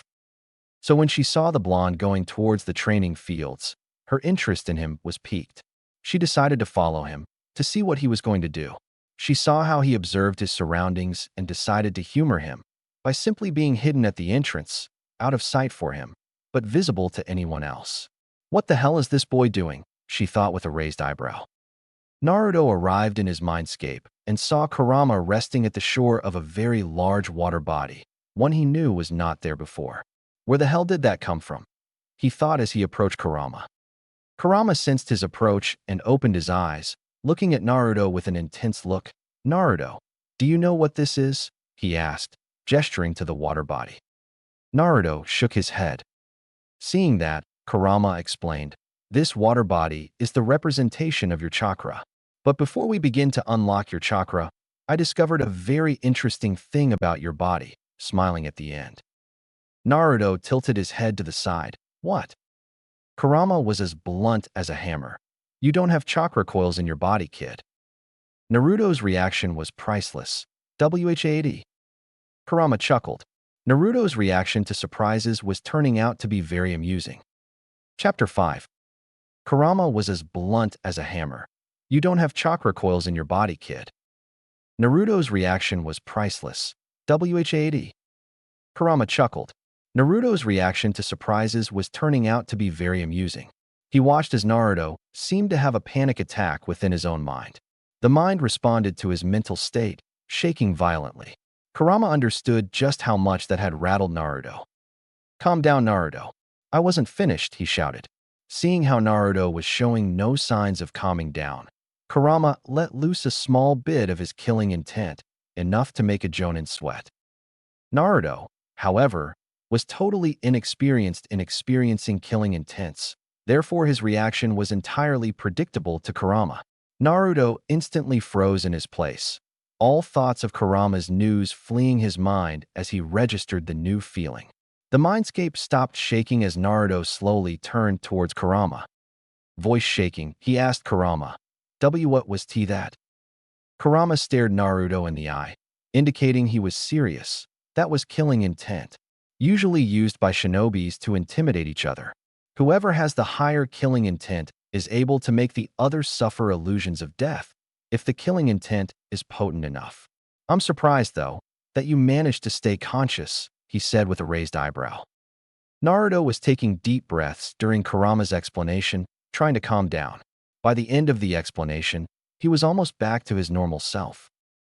Scowling a bit, he asked, and you thought that was the best way to calm someone who is having a panic attack? Shrugging a bit, Kurama defended himself. You have to start someday. Also, That was only a little of my killing intent. You have yet to experience my full killing intent, he finished, grinning maliciously in the end. Naruto, for his credit, showed no reaction and kept his face neutral.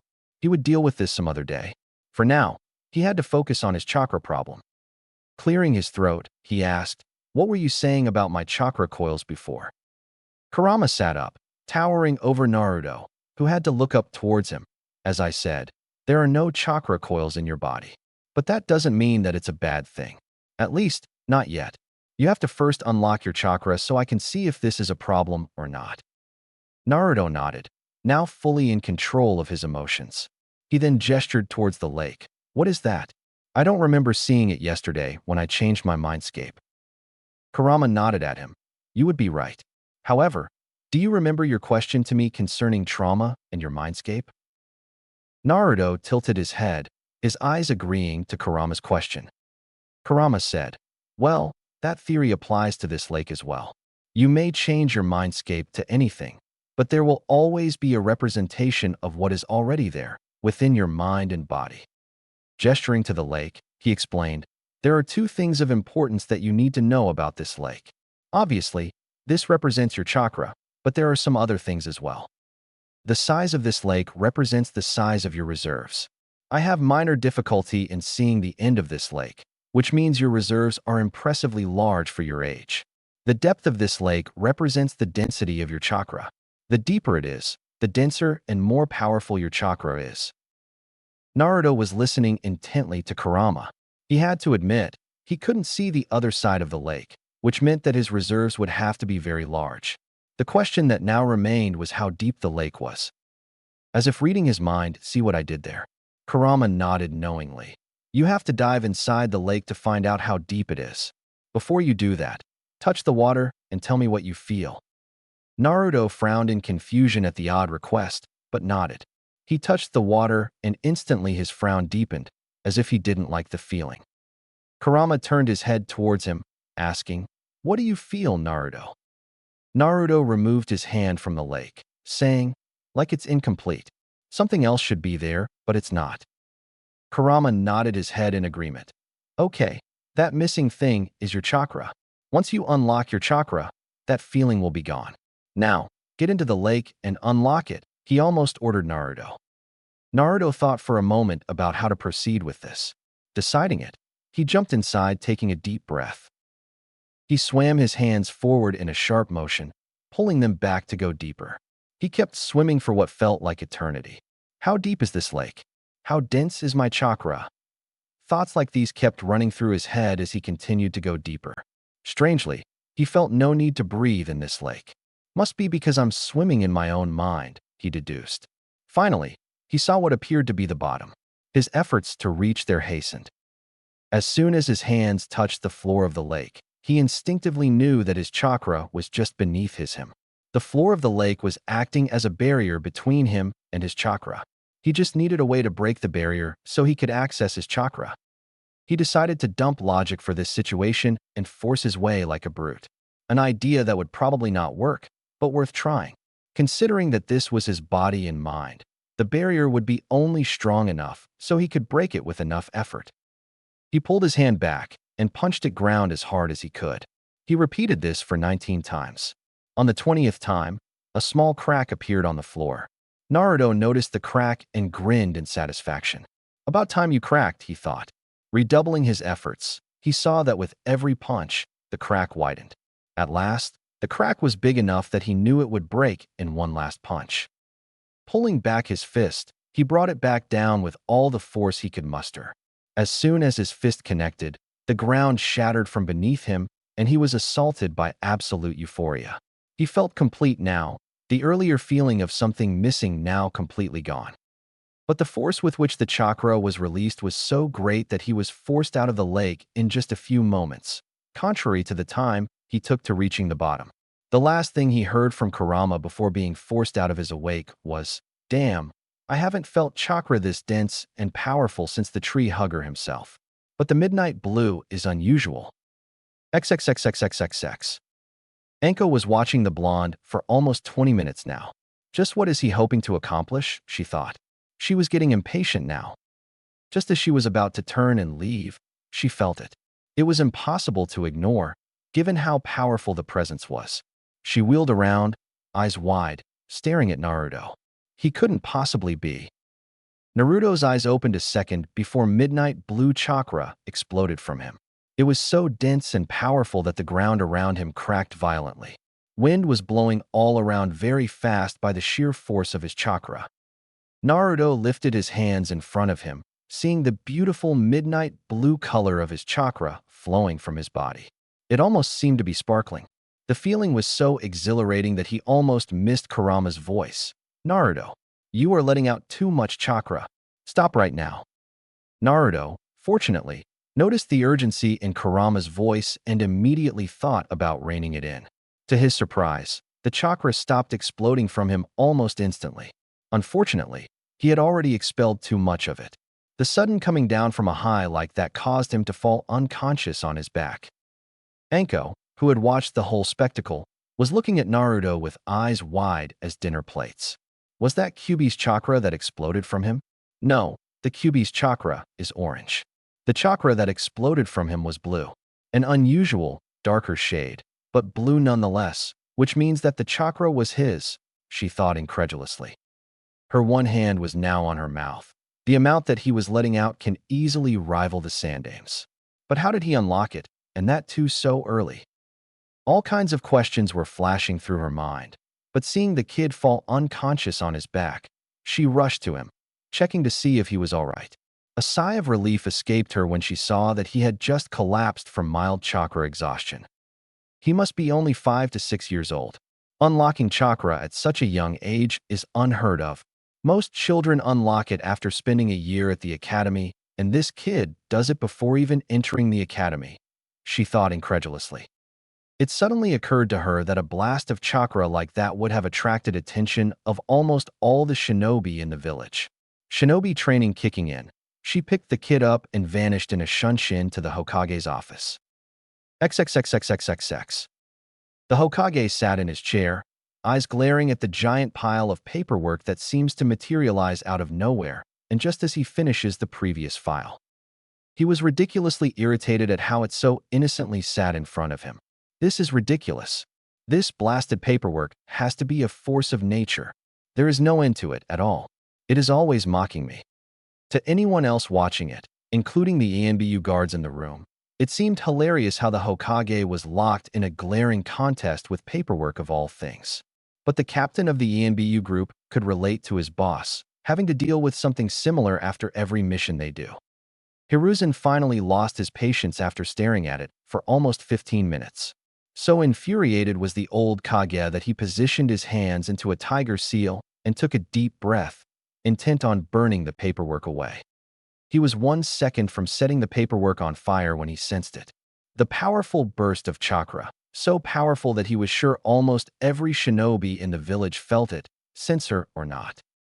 What was that? I didn't know any shinobi of mine was capable of releasing chakra at his scale. From what I sensed, it was powerful, overwhelmingly so, but there was no intention in that burst of chakra. No evil or good, it simply was neutral. Just what is going on, he thought. He decided that any shinobi who might be near the burst of chakra would respond and report to him shortly. With that, he turned his attention back onto the table and put his hands on it, closing his eyes.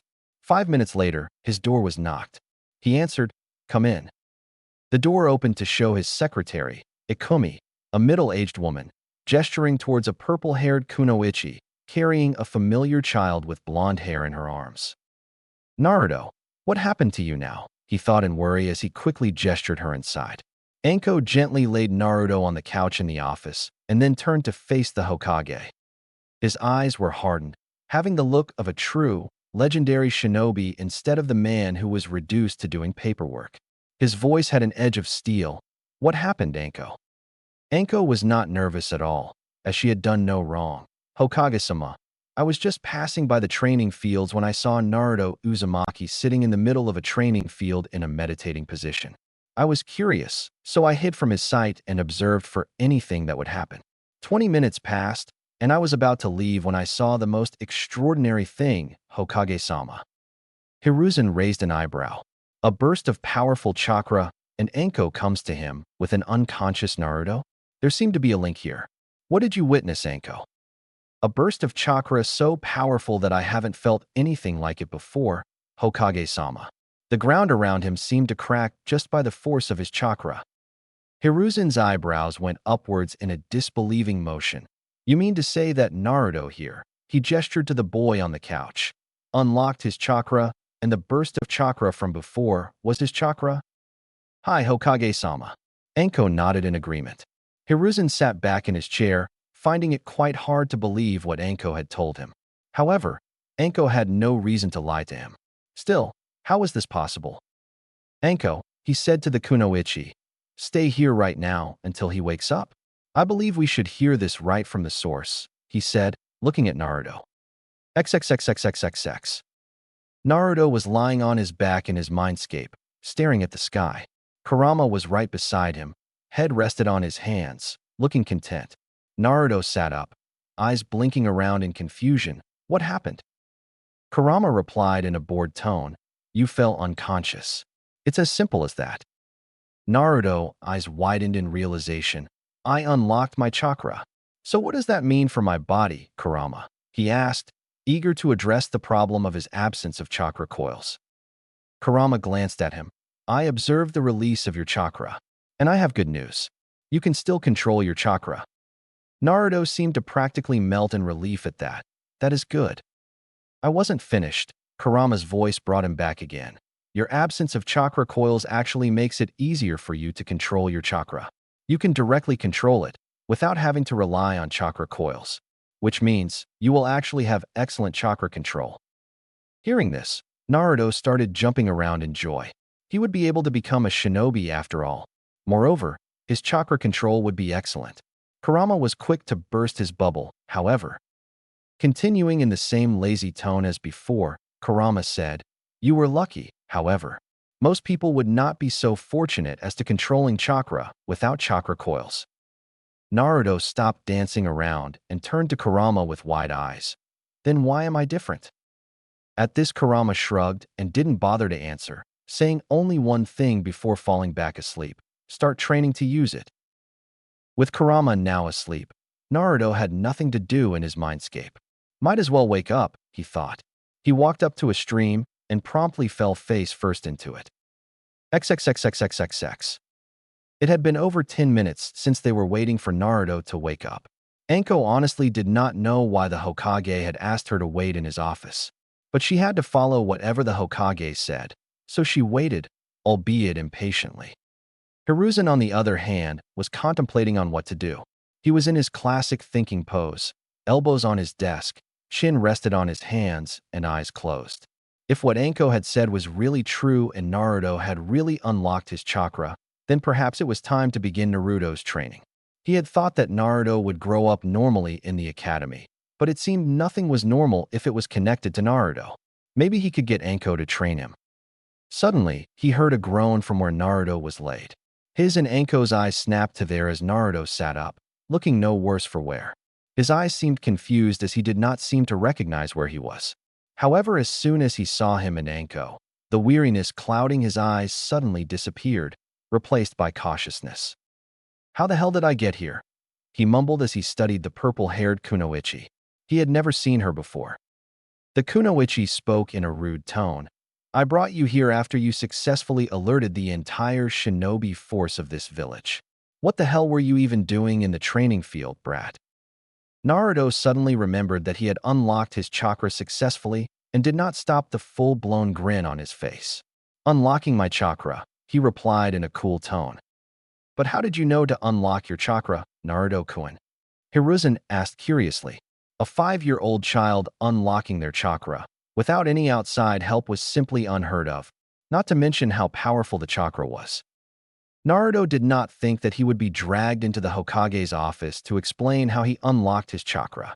He needed time to build up a lie about this. Unfortunately, he didn't have it as both of them were looking at him expectantly. So he just gave them his patented making you feel stupid with a simple look. Both of them sweat dropped, thinking along the lines of how does he do that so well?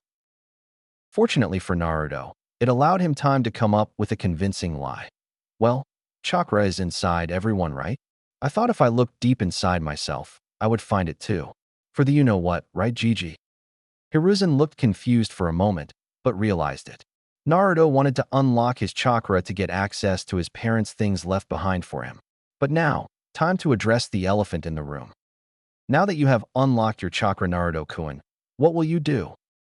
Naruto frowned for a moment and crossed his hands, causing Anko to hold back her urge to hug him and yell kawaii. The kid looked mighty adorable.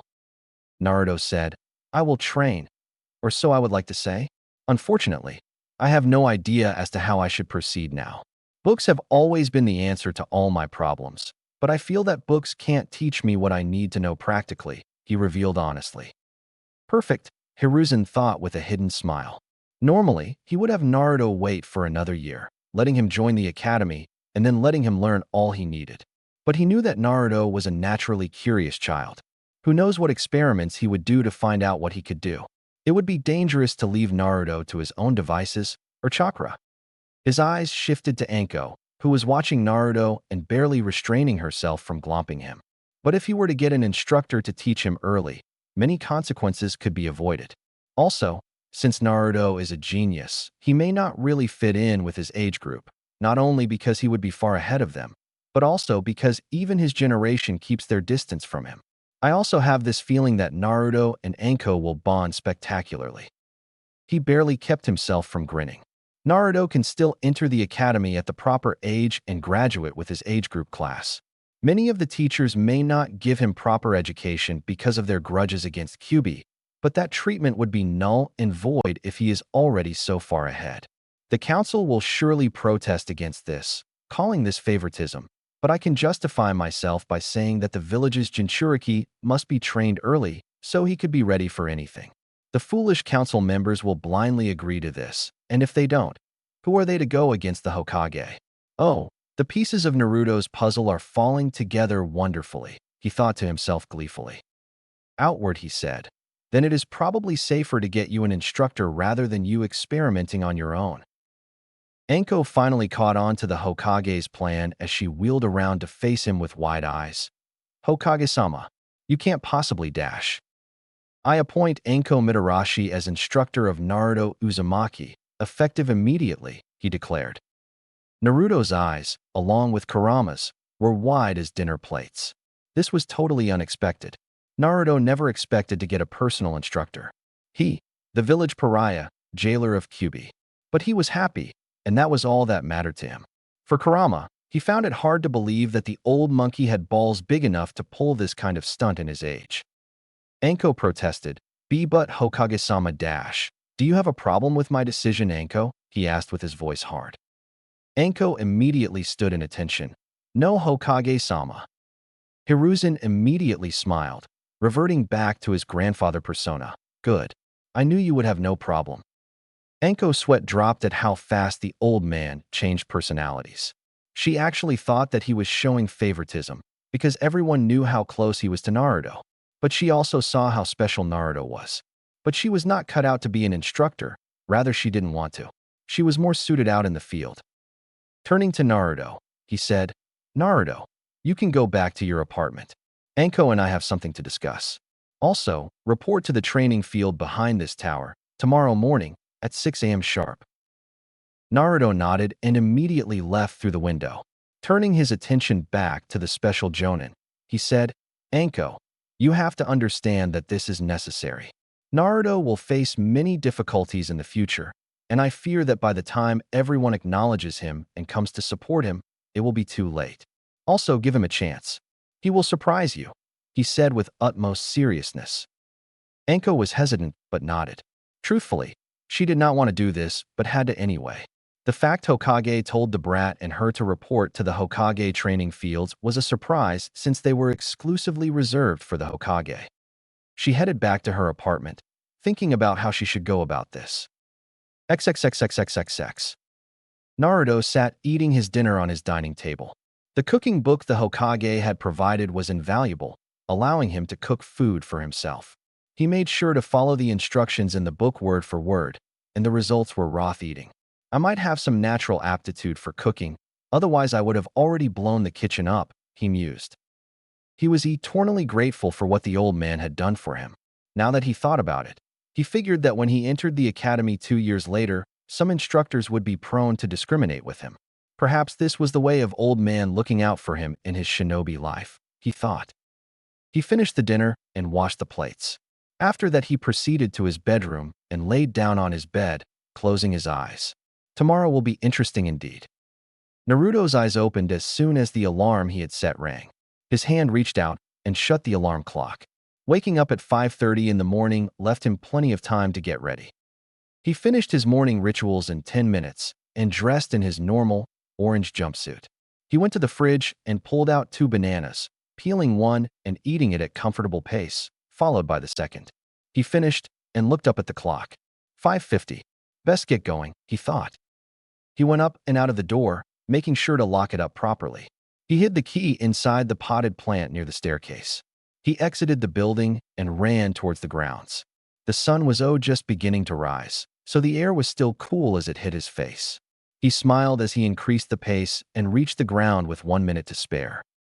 He was surprised to see that just as he had reached the ground, his new teacher also reached at the same time. Her eyes showed surprise at his appearance, but she gestured him to follow her. They arrived in the training ground after Anko said to the guards that they were authorized to use it. Arriving at the middle of the ground, she said, "Sit down, brat. Introduce yourself." Naruto frowned at the way she said it, but did it anyway. Naruto Uzumaki, age 5 years, likes are reading and training. Dislikes are the people who can't differentiate between a kunai and a sealing scroll. Hobbies are none of your business.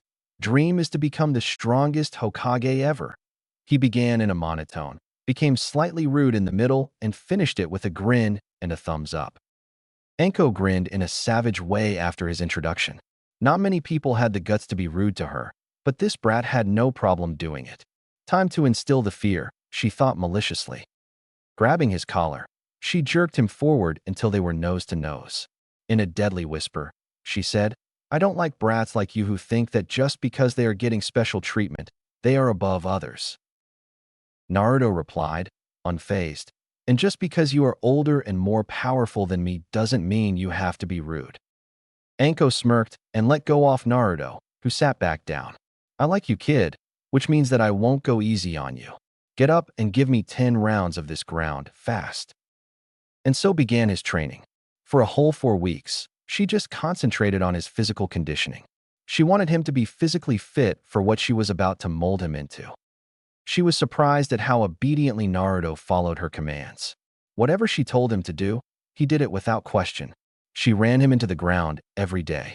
So exhausted he was that as soon as she announced that the training for the day was over, he would collapse onto the ground, unable to move. She always carried him back to his home and laid him in his bed. She also left him a bento every time, knowing he didn't have the energy to cook. Kurama always woke him up to eat. Naruto thanked her profusely every time, but she always waved him away, saying it was the duty of a sensei to care for the student. She didn't want him to know that she was growing fond of him. That would be embarrassing. Another good thing that both Naruto and Anko didn't know was that every time Naruto came back exhausted, Kurama always healed him up with his chakra. The good thing about this was that after every session, Naruto's muscles would be stronger than before, requiring much more to get exhausted. Today is the day he would learn to control chakra, and he was excited as hell. After his usual 15 rounds of the ground, Anko increased them. Anko decided he was satisfactorily warmed up and began explaining chakra control. "All right, kid.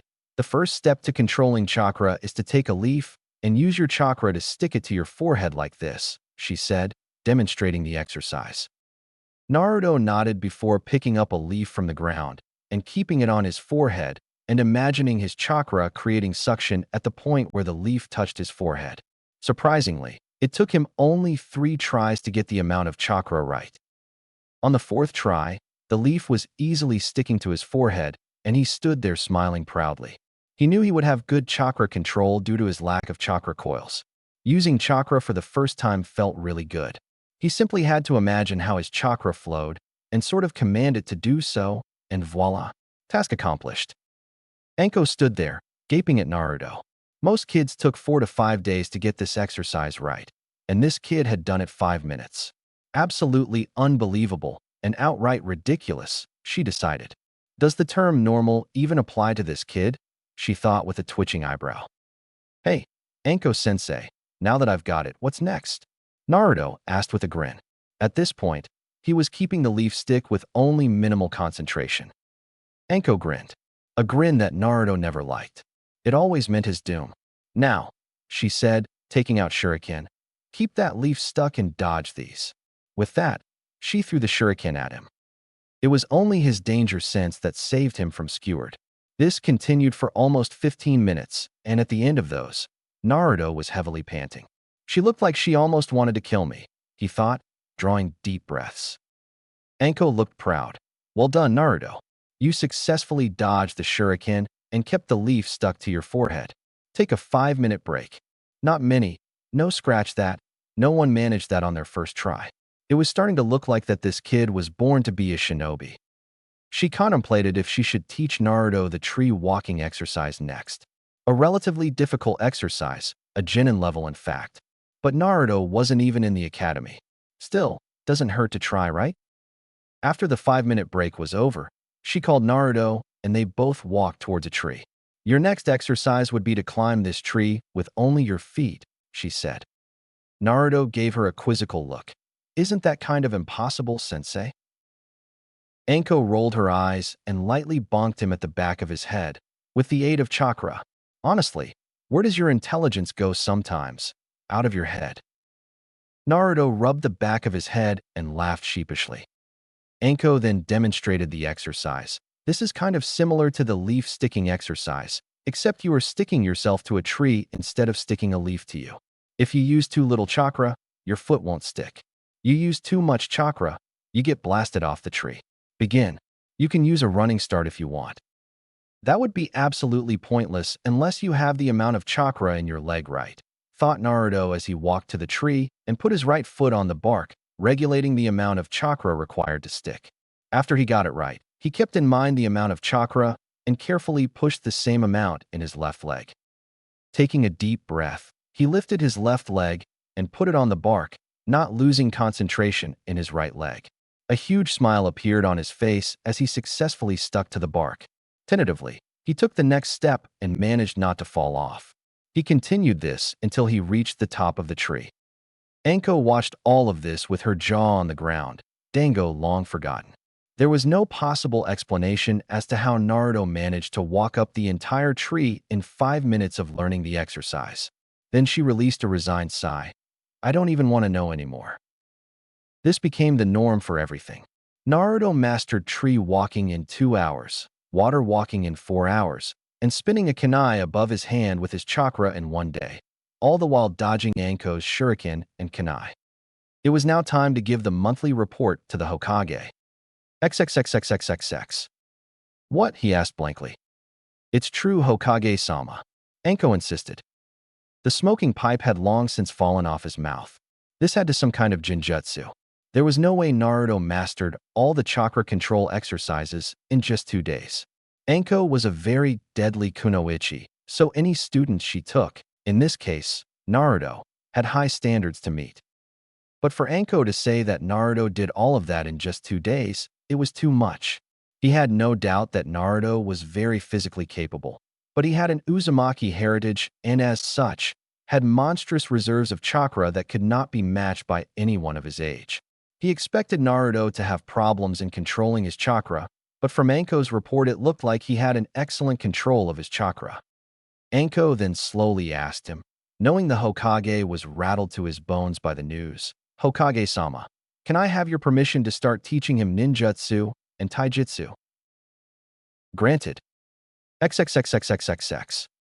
Naruto stood in his father's library, looking at the volumes of Fuinjutsu his mother had left for him. He picked the first volume and left the house. Anko had very generously given the next day off to him, which he planned to make full use of. For some reason, he thought that Anko was very surprised at the speed at which he mastered those exercises. He had been asking her when he could start learning ninjutsu and taijutsu, but she always said that first he needed to build up endurance and stamina. After closing the door to his apartment, He set the thick book on the dining table and entered his bedroom, falling asleep. It was a late night after all, and sneaking around made him tired, especially after his sadistic sensei's training. His alarm rang at 7 next morning. Waking up, he did his morning rituals and made himself some breakfast.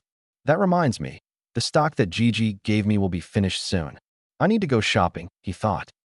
After breakfast, he picked up the Fuinjutsu volume and started reading. He finished it in 4 hours, including the test that his mother wrote for him at the end of the book. I didn't know Fuinjutsu was this easy, he thought in confusion as he checked the answers of his test. It's not, you insane child, Kurama grumbled.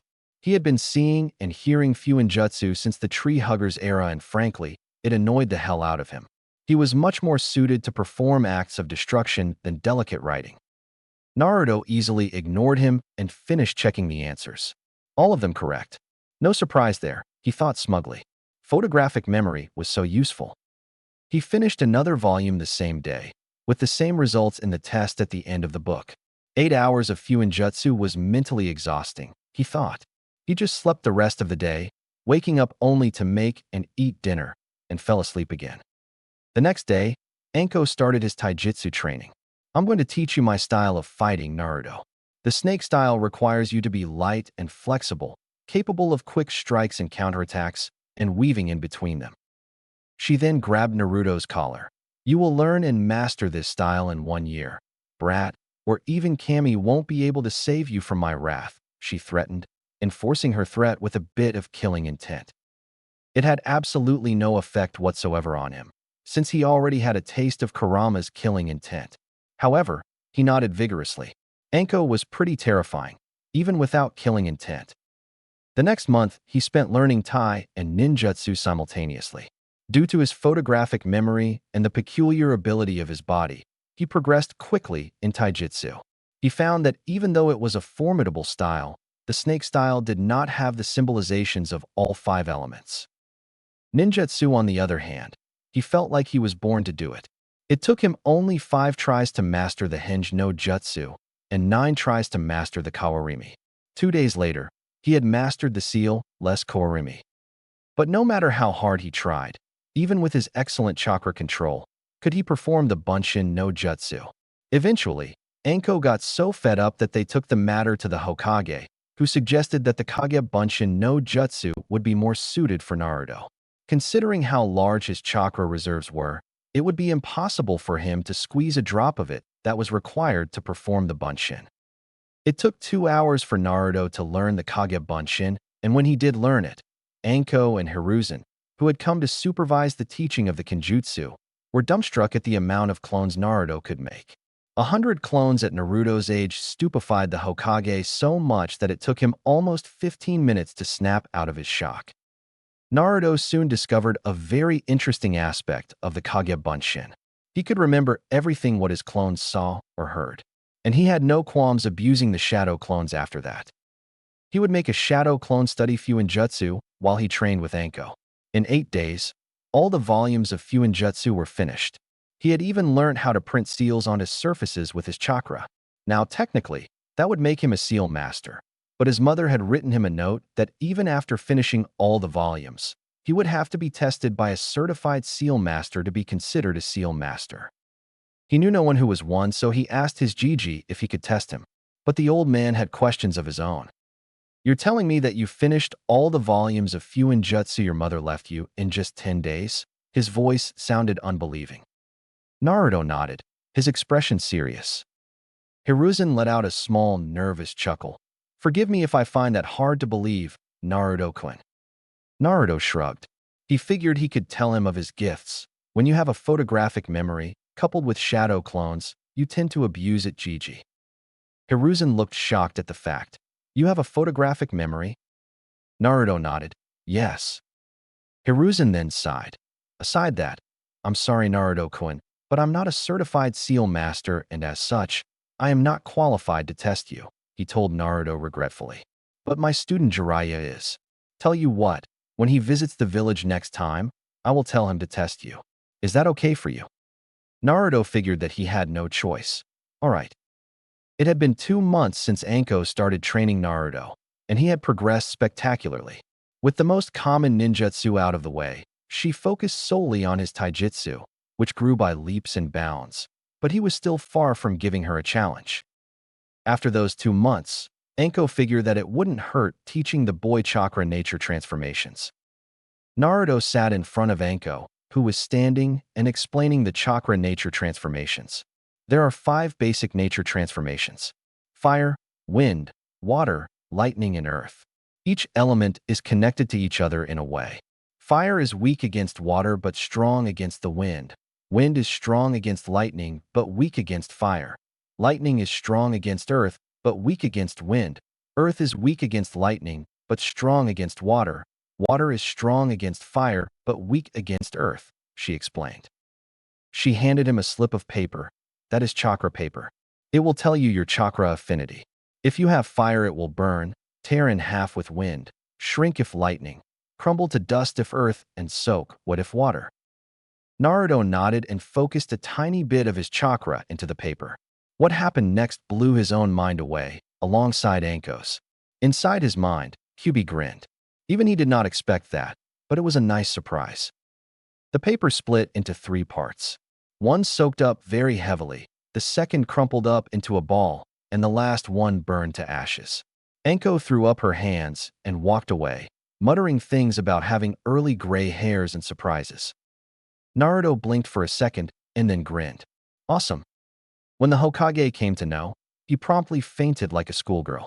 When he woke up, he was convinced that Naruto would grow up to become the most unpredictable ninja ever. What happened the next 3 months was chakra nature manipulation. He would make 4 groups of 25, each group practicing a different nature. For the first time, he had a challenge.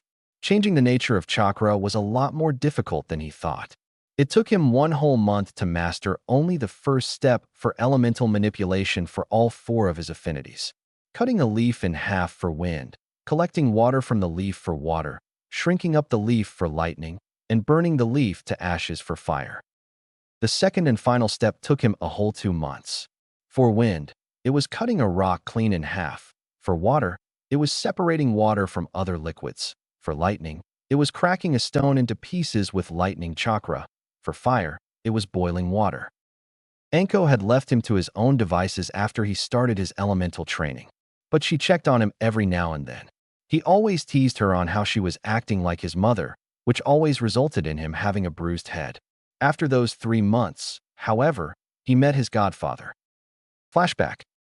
He was practicing his taijutsu katas on the training field when he sensed a presence.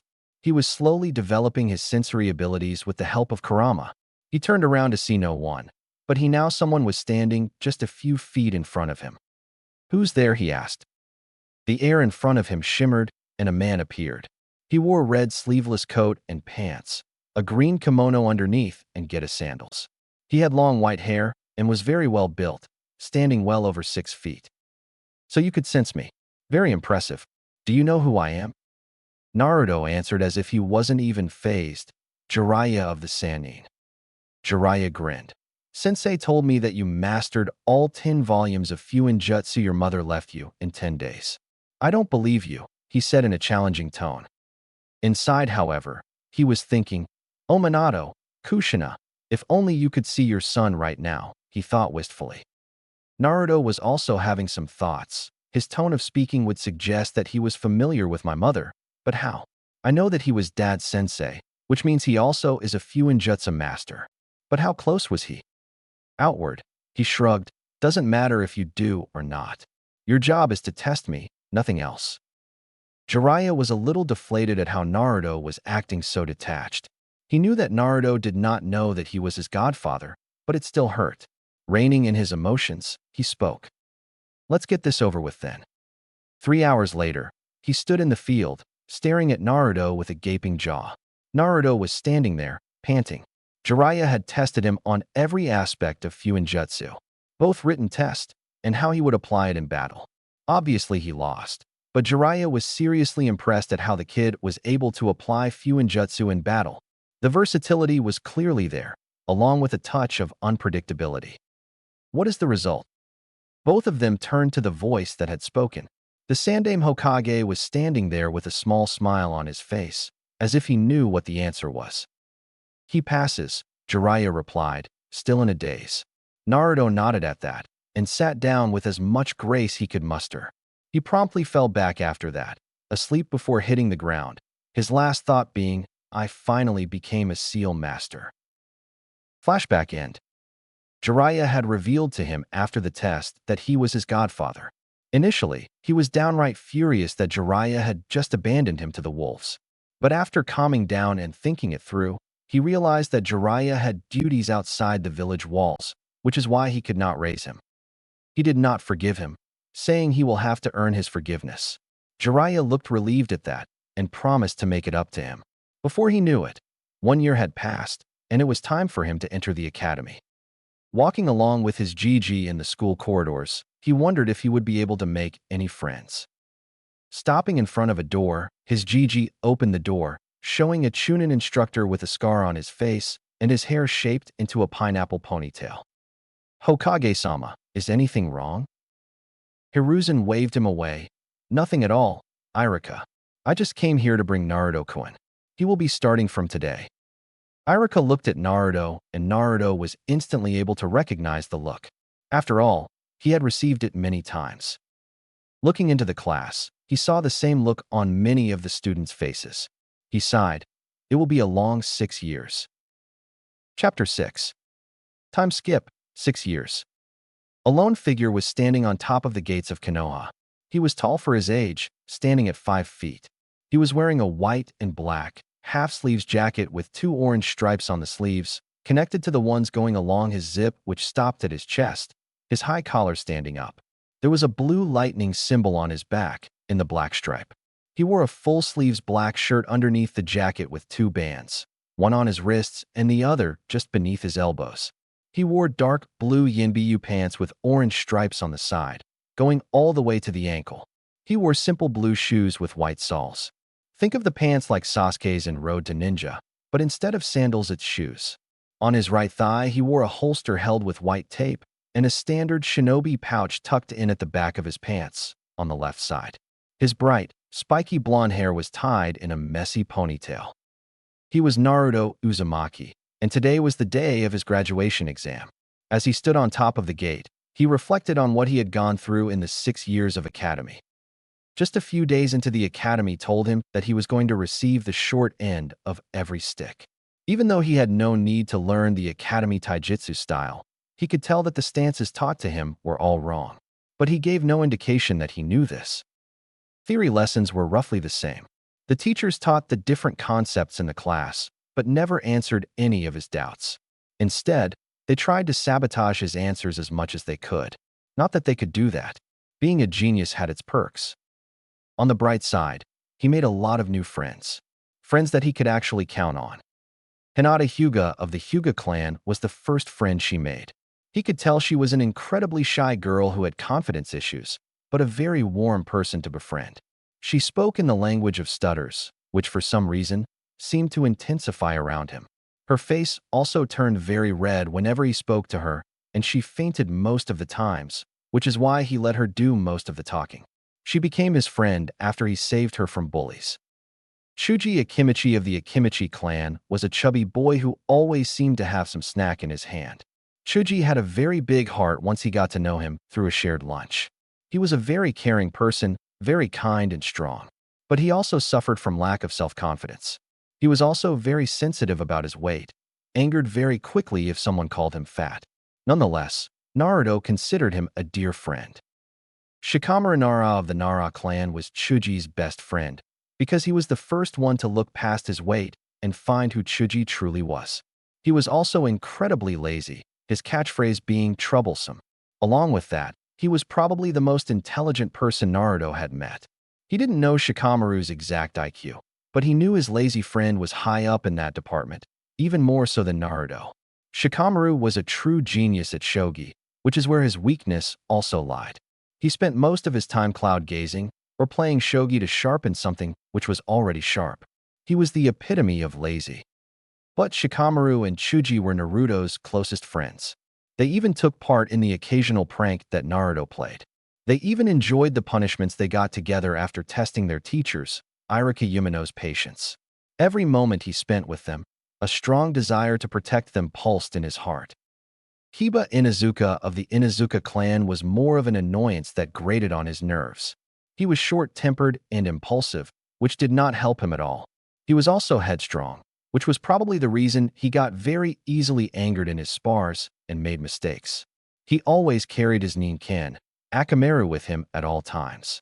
Akamaru was a small puppy who fit in Kiba's jacket. He always responded to Kiba's nonsense and was always on his side. He held a one-sided rivalry with Naruto and Sasuke. Shino Aburame of the Aburame clan was a calm, collected, and a mysterious person, a stark contrast to Kiba's personality. He rarely smiled and gave almost no emotion away while speaking. He was always on the side of logic, always having some sort of explanation to his answers. It always drove Kiba nuts when Shino started to preach logic to him. Naruto made friends with him because Shino was also treated like an outcast because of his ability to control insects. Naruto could empathize with him. He sometimes sat with Shino just so he could enjoy the silence. Ino Yamanaka from the Yamanaka clan was a very loud, outspoken girl and a very devoted fangirl of Sasuke Uchiha. She was also very proud of her appearance, eating less so she could appear more attractive for her Sasuke-kun. She was a very kind-hearted person at heart, but that side of her was rarely seen by Naruto. She also loved gossip and had made her goal to ensure that nothing stayed secret from her. Not someone he trusted right now, but was sure he would later. Sakura Haruno was a civilian girl who was a rival of Ino's for Sasuke's attention. She was highly self-conscious about her large forehead, which she hid behind her pink bangs. She only had eyes for Sasuke and often tried to ask him out on dates. Of course, she was always denied. But she tried to immediately hit Naruto after every denial, believing it was his fault. Of course, Naruto never allowed her to hit him, but simply avoided her. There were times, though, when he suspected she had split personality disorder. He didn't trust her at all. These people were the only ones who were worth acknowledging. The rest of them simply treated him as the rest of the village did. But there was one person who was closest to Naruto's heart out of all of them. Irika Yumino was his class instructor. He at first thought that Irika was just like the others. But somewhere down the line, when Irika scolded him for one of his pranks, he was surprised that he cared for him enough to scold him. He then started treating Naruto for who he was, instead of what he contained. He occasionally took Naruto to Ichiraku Ramen to eat his favorite dish, and was very kind to him. Naruto always felt that Irika was perhaps the only person who he felt a familial relationship with aside from the Sandame. Sasuke Uchiha was, in the simplest terms, a Class A douchebag. He always acted like he was the god's greatest gift to mankind. In short, Naruto was stupefied how arrogant Sasuke was. He always brooded in class, which somehow his fangirls perceived as cool. He had perhaps the strangest personalities Naruto had ever seen. A mixture of superiority and inferiority complex. Naruto hated how Sasuke was labeled a genius when he really wasn't. Genius was what Naruto would call the Yondaime Hokage, the Nidaime Hokage, Kakashi Hitaki, and Itachi Uchiha. Not Sasuke. Sasuke always evaluated new people that he met. If they were weaker than him, he would arrogantly disregard them, feeling they would hold him back. If they were stronger, he would relentlessly try to surpass them, believing he should be their equal, if not stronger. This infuriated Naruto the most. He hated how Sasuke believed that he should have no equals. He knew how Sasuke's clan was massacred in a single night by the prodigy of the Uchiha clan, Itachi. No one knew why he had done it, but it had left Sasuke deeply scarred. Naruto tried to befriend him at first, thinking the lone boy could use a friend. Instead, he was rudely rejected and outright insulted. Sasuke had said that he had no wish to befriend the class clown, who was also the dead last. Since then, Naruto simply stopped interacting with him outside spars, where he forced himself to lose every time. He did not want to reveal all his cards just yet. But on the inside, he had a desire to be acknowledged by him. His training had gone very well in the last 6 years. He had finished his taijutsu training in 1.5 years, with 6 additional months of self-training. After that, Anko had proudly declared him to be a master of the snake-style taijutsu after getting stalemated in a spar with him. It was after this he had started creating his own style, using the snake style as foundation. His own imagination was very useful in creating moves, blocks, strikes that were completely unique to his style. After he had mastered the snake style, he had started to work on his speed and with the help of shadow clones, had drawn resistance seals on his body. It was a bit weird at first, but he quickly got accustomed to it.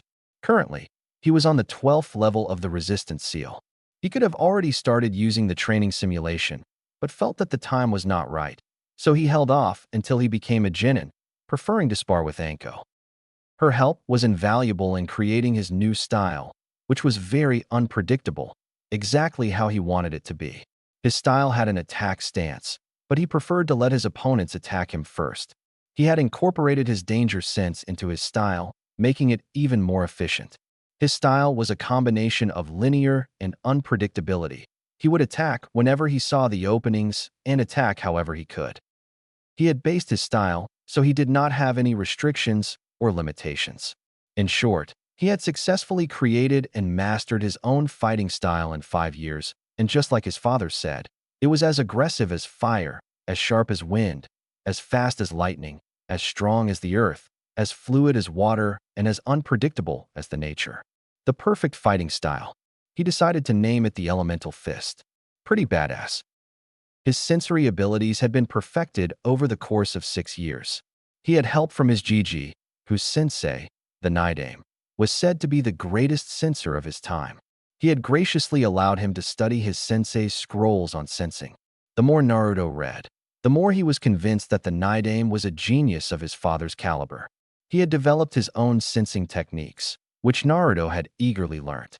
Naruto could now accurately sense chakra to the point that he could identify nature affinities if he concentrated hard enough. His ninjutsu had progressed as far as well. His chakra control and reserves only increased over time, and he made sure he had enough jutsu in his arsenal of all 4 of his affinities. He had also created a way of copying jutsu from others. Whenever he would watch someone perform a jutsu, he would immediately hone in on the chakra in that person's body, sensing how it was being molded. His photographic memory combined with his now controlled danger sense ensured he could copy hand seals and slower perception. This skill had greatly impressed his Gigi. He was also pretty smug about the fact that he had successfully copied the great fireball jutsu from Sasuke from when he had once watched him train. Also, he had literally begged the Sandaime to let him study from the Naidame's library, considering that he had 4 affinities that could rival Tobarama's water affinity, and the former Hokage literally had a huge library that was full of jutsus of all nature transformations. Sarutobi was outraged at his request, but Naruto had reasoned that he had the ability to make use of them. Besides, the Naidame had no use for them now since he was dead. Sarutobi had very reluctantly allowed him to study from the library, but had made him swear that he won't tell anyone. The fact that he was a seal master had helped him study and understand the hiraishin scroll his father had left him. He had to admit that it was incredibly complex. From what he understood, it was a part of the rarely studied field of space-time. It was a perfect combination of ninjutsu and fuinjutsu. His father had left him an astounding amount of chakra theory for him to recreate the jutsu. In summary, it was using fuinjutsu to create a temporary tear in space-time, traveling through it, and appearing on the other end near instantly. It relied on the principle of teleportation. Once you enter the tear of space-time, your body is dispersed into millions of particles of chakra that reassembled just before you exited the space-time. Naruto's challenge was in recreating the Jutsu Shiki seal formula. His father's famous kunai had only 5 kanji on it that he used very successfully. The scroll was enormous, even with his father's improved notes. He had to shorten it, just like his father did, into 5 or 6 kanji. At first he had made the mistake of using his father's formula, imprinted on a kunai, the difference being that instead of his father's chakra, it was his. It even sort of worked, but he slowly discovered the problem in that method. It was taking him too long to sense the kunai. He was wasting chakra as well. He had then reread that every hiraishin formula was unique to its user.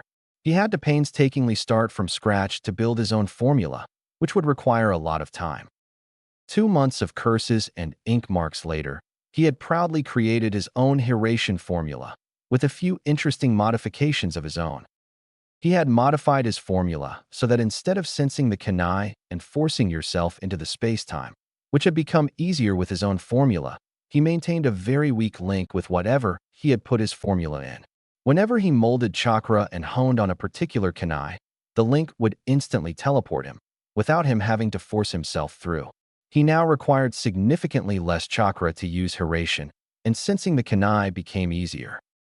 His formula was 4 kanji symbols forming the phrase, fall down 7 times, stand up 8. It was his proudest creation yet. There was one last modification he had made, but gave credit of it to Kurama. Kurama had very strategically pointed out that he would not be able to use hiraishin in places where there is water. For 4 days straight, he worked on another formula which would allow his kunai to stick on water surface. When he had finally tried the Flying Thunder God, he was ecstatic. But he also discovered the jutsu's disadvantages. It took time getting used to.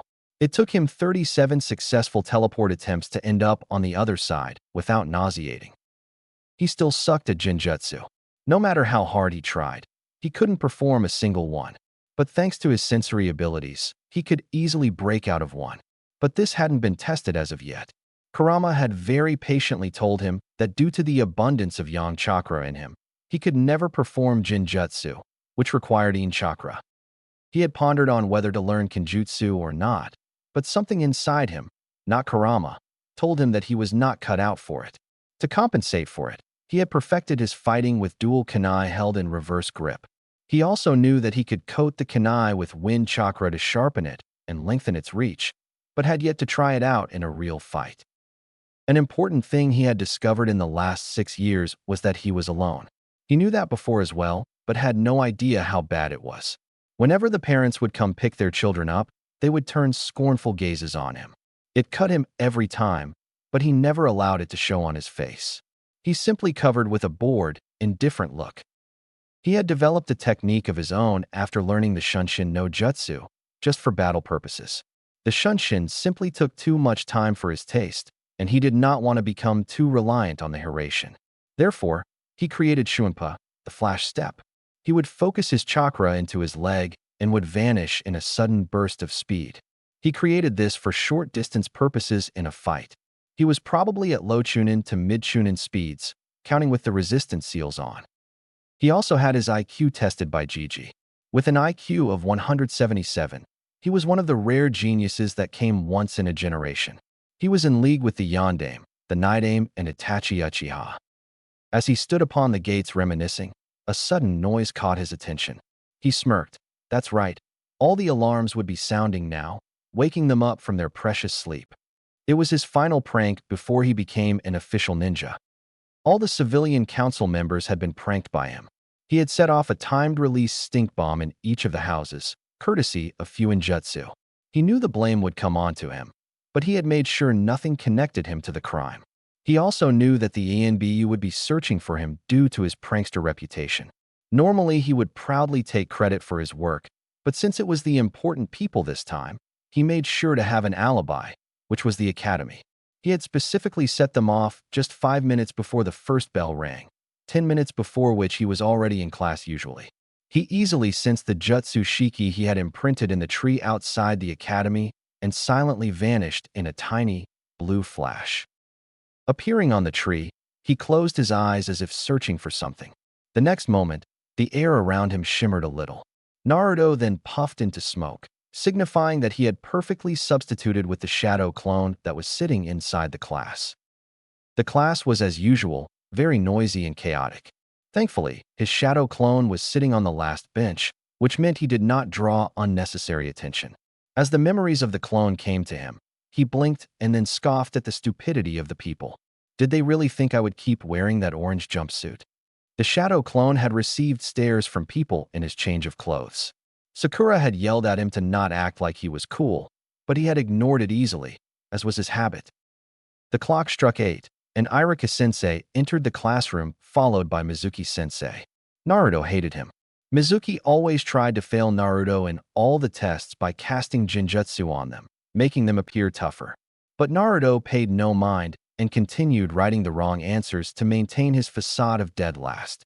He gave no indication that he knew of Mizuki's pathetic ways to fail him. Finally, The class settled down and Mizuki handed out the papers. As he gave it to Naruto, a very ugly sneer appeared on his face, kind of like a sick smile. Naruto looked at his paper and back to Mizuki, who seemed to be glowing with triumph. Naruto sent an "Are you kidding me?" look mixed in a deadpan stare. He then promptly dispelled the genjutsu on the test, making a blank page appear. "So this is your game?" he thought with amusement. Raising his hand, he said in a cool tone that perfectly matched his facial expression of bored indifference. "Mizuki-sensei, I believe that you put this blank page here by mistake." Mizuki's thunderous expression almost made him smirk, but he reined it in with experience. He came up to Naruto, a smile straining his face. "Thanks for pointing it out, Naruto. Good thing you spotted it, otherwise you would have failed," he said, placing the real test on his desk. Turning back, a furious expression came across his face. How did the demon spot the genjutsu? He never could do it before. Usually when tests were conducted, Naruto would purposely answer, so he barely passed or failed. But today, he decided to let his intelligence shine through. He could hold back a little less today. He finished the paper with 20 minutes to spare, but kept the appearance of writing as to avoid suspicion. He could see that Sakura and Sasuke had also finished roughly at the same time. It was not surprising since Sakura was considered the class bookworm and Sasuke was quite intelligent. Everyone else finished at roughly at same time around. After collecting their papers, Irika-sensei called out, "All right, everyone, next section will be weapons. Proceed to the practice fields." Naruto waited in the crowd for his turn. Since it was alphabetical order, he was pretty much in the last. He watched as Sasuke's turn came and observed as Sasuke hit all the 10 bullseyes for kunai and shuriken, save for one. 9 bullseyes out of 10 was the highest score yet. Finally, it was his turn. He went in front of the crowd into the box where the shuriken were kept. He took 5 of them out and holding 3 in his left hand and 2 in his right, threw them all simultaneously. He watched as they all hit bullseye with boredom, as if he did this every day. He proceeded to do the same with kunai. The whole class was shocked and gaping at what they saw. Naruto Uzumaki, the class clown and dead last, had beaten Sasuke Uchiha's score very easily. The said Uchiha was frowning heavily, not liking that the dead last of the class had beaten his score, that too looking as if he was barely concentrating. Irika was shocked as well. Naruto never displayed such skill before. "Gee, good job, Naruto. You have the highest score in the class," he complimented before moving on to the next student, not noticing that Mizuki was barely keeping himself from strangling the blonde. The said blonde turned in his direction and gave a smirk, infuriating him even more. After the weapons part of the exams was over, Irika called out, "Everyone, gather around for the taijutsu portion of this exam." Naruto frowned minutely at this. Every time they practiced taijutsu, he was always up against Sasuke, no doubt because Mizuki wanted to see him lose. This time would be no different. He was right. "Sasuke Uchiha and Naruto Uzumaki, please enter the ring," Mizuki announced almost gleefully. He was fully prepared to see Naruto beaten down, and if he was lucky, he could fail him. "Beat Bakunaruto, Sasuke-kun," Sakura screeched, causing many people to cover their ears. Ino supported her by shouting as well. "Show him you're the best, Sasuke-kun." Naruto could have sworn that he saw blood coming out of Akamaru's ears. Almost no one cheered for him, but his sensitive ears caught a soft-spoken voice saying, "Gee, good luck, Naruto-kun." He smiled in thanks at Hinata, who fainted at his smile. He then turned his attention towards Sasuke, the same bored look from before back on his face. Sasuke stepped in with a serious frown, still feeling upset that the dobe of all people beat him. Naruto still had the infuriating look of bored indifference on his face, as if he barely considered Sasuke a challenge. Sasuke almost snarled, "That dobe is mocking me." "Hajime," Mizuki called out and jumped out of the ring. Sasuke slid into his clan's fighting style, the Interceptor Fist. Since it mainly relied on the Sharingan, he could not use it to his full potential. "But I don't need the Sharingan to beat dobe of all people," he thought smugly, but wasn't prepared for what came to him. Naruto was contemplating whether he should end this quickly or prolong it, just to see how angry he could get Sasuke. "Nah, I'll end this quick," he thought. He would use every advantage he could get. It was his fighting style after all. He stood in a semi-ready stance, watching as Sasuke did not bother to enter his until the signal to begin was given. Got him, he thought with a mental smirk. As soon as the signal was given, Naruto didn't waste any time to get into a stance. Sasuke had provided an opening, and he would fully use it. He used the speed he had built up all over the years to get into Sasuke's guard in an instant. One moment Naruto was standing opposite to him. Another moment he was kneeing Sasuke's chin, very painfully. The force of the blow was such that Sasuke was thrown right out of the ring. Even though he recovered midair and was able to soften his landing, a furious expression was on his face. Kurama was heartily laughing inside his mind, pleased to see Sasuke getting his ass handed to him. The class was silent for a moment. Naruto had beaten Sasuke a second time, that too in just one move. Then came the accusations. Naruto cheated, Irika-sensei. There's no way Baka Naruto can beat Sasuke-kun. He cheated, Irika-sensei. Irika was getting fed up at how the fangirls were shouting ridiculous and useless accusations. He could see what Naruto had used was pure speed and nothing else. Shut up. Naruto has not cheated. If anyone knows better, speak up. Naruto was watching the drama unfold with hands crossed across his chest, amusement dancing in his eyes. He almost laughed when Sakura, the ever-devout fangirl, screeched, Irika-sensei, there's no way Baka Naruto could beat Sasuke-kun. Therefore, he must have cheated. That's a very logical reason, isn't it? Naruto thought with sarcasm. Irika turned a stern glare on her. And just how did Naruto cheat? Care to explain, Sakura? Sakura opened her mouth, but closed it since nothing came to mind.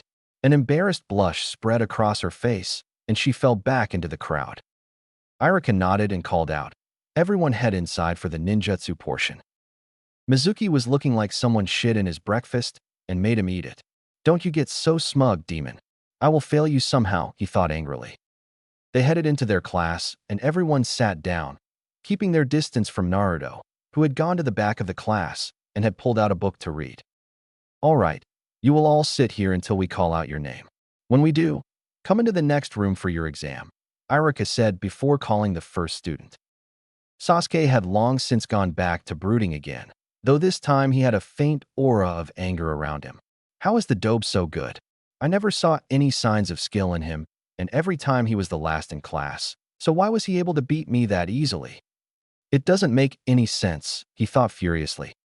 Soon enough, it was Sasuke's turn.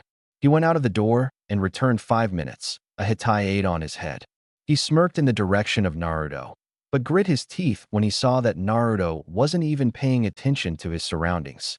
He was too engrossed in his little book. This book is very interesting, he thought as he read the tips and tricks of Fuinjutsu written by his parents. So engrossed he was that he almost missed his name being called out. He snapped his book shut and put it in his pocket. He then proceeded into the next room. Irika and Mizuki were sitting on chairs, a desk in front of them. Mizuki watched with barely hidden glee. Today you will fail, demon. All right, Naruto, perform the Henge no Jutsu, Irika instructed. Naruto nodded and formed the ram seal. A puff of smoke later, the Yondaime Hokage was standing in front of them. Irika smiled. Naruto was full of surprises today. Very good, Naruto. Now perform the Kawarimi no Jutsu. Naruto nodded, and a second later, Mizuki was sitting on the ground, wondering how he came there. A second later, he turned furious eyes onto Naruto, who was looking a little too innocent. I'm sorry, sensei, are you okay? He asked, with fake concern in his voice. Mizuki got up and brushed himself. I'm okay, Naruto. Don't worry, he said with gritted teeth. Irika nodded approvingly. Excellent, Naruto. You performed it without smoke and without seals too. You get extra points for that. He looked up from the paper and said, lastly, perform the Bunshin no Jutsu. There was some fear in his voice. Naruto could never perform it perfectly. But Naruto surprised them yet again. Holding up a half-ram seal, there was a puff of smoke and 3 Narutos were standing in front of him. Of course, they were actually Kage Bunshin, but they didn't need to know that. He was actually proud that he only needed a half-ram to execute Kage Bunshin, instead of the full seal. Mizuki watched helplessly as Irika declared Naruto passed, and told him to pick between black and blue. Naruto picked the blue hiraishin and asked if Irika could tie it just beneath his left jacket sleeve. Walking out of the room, he saw that the class was giving him the same, gaping look again. Annoyance passed on his face. "What are you looking at?" Kiba pointed an accusing finger at him, a shocked look on his face. "You got a Hitai 8. Naruto simply gave him a deadpan stare. Slowly clapping, he sarcastically drawled, "Well done, Kiba. You now have a firm grasp of the obvious."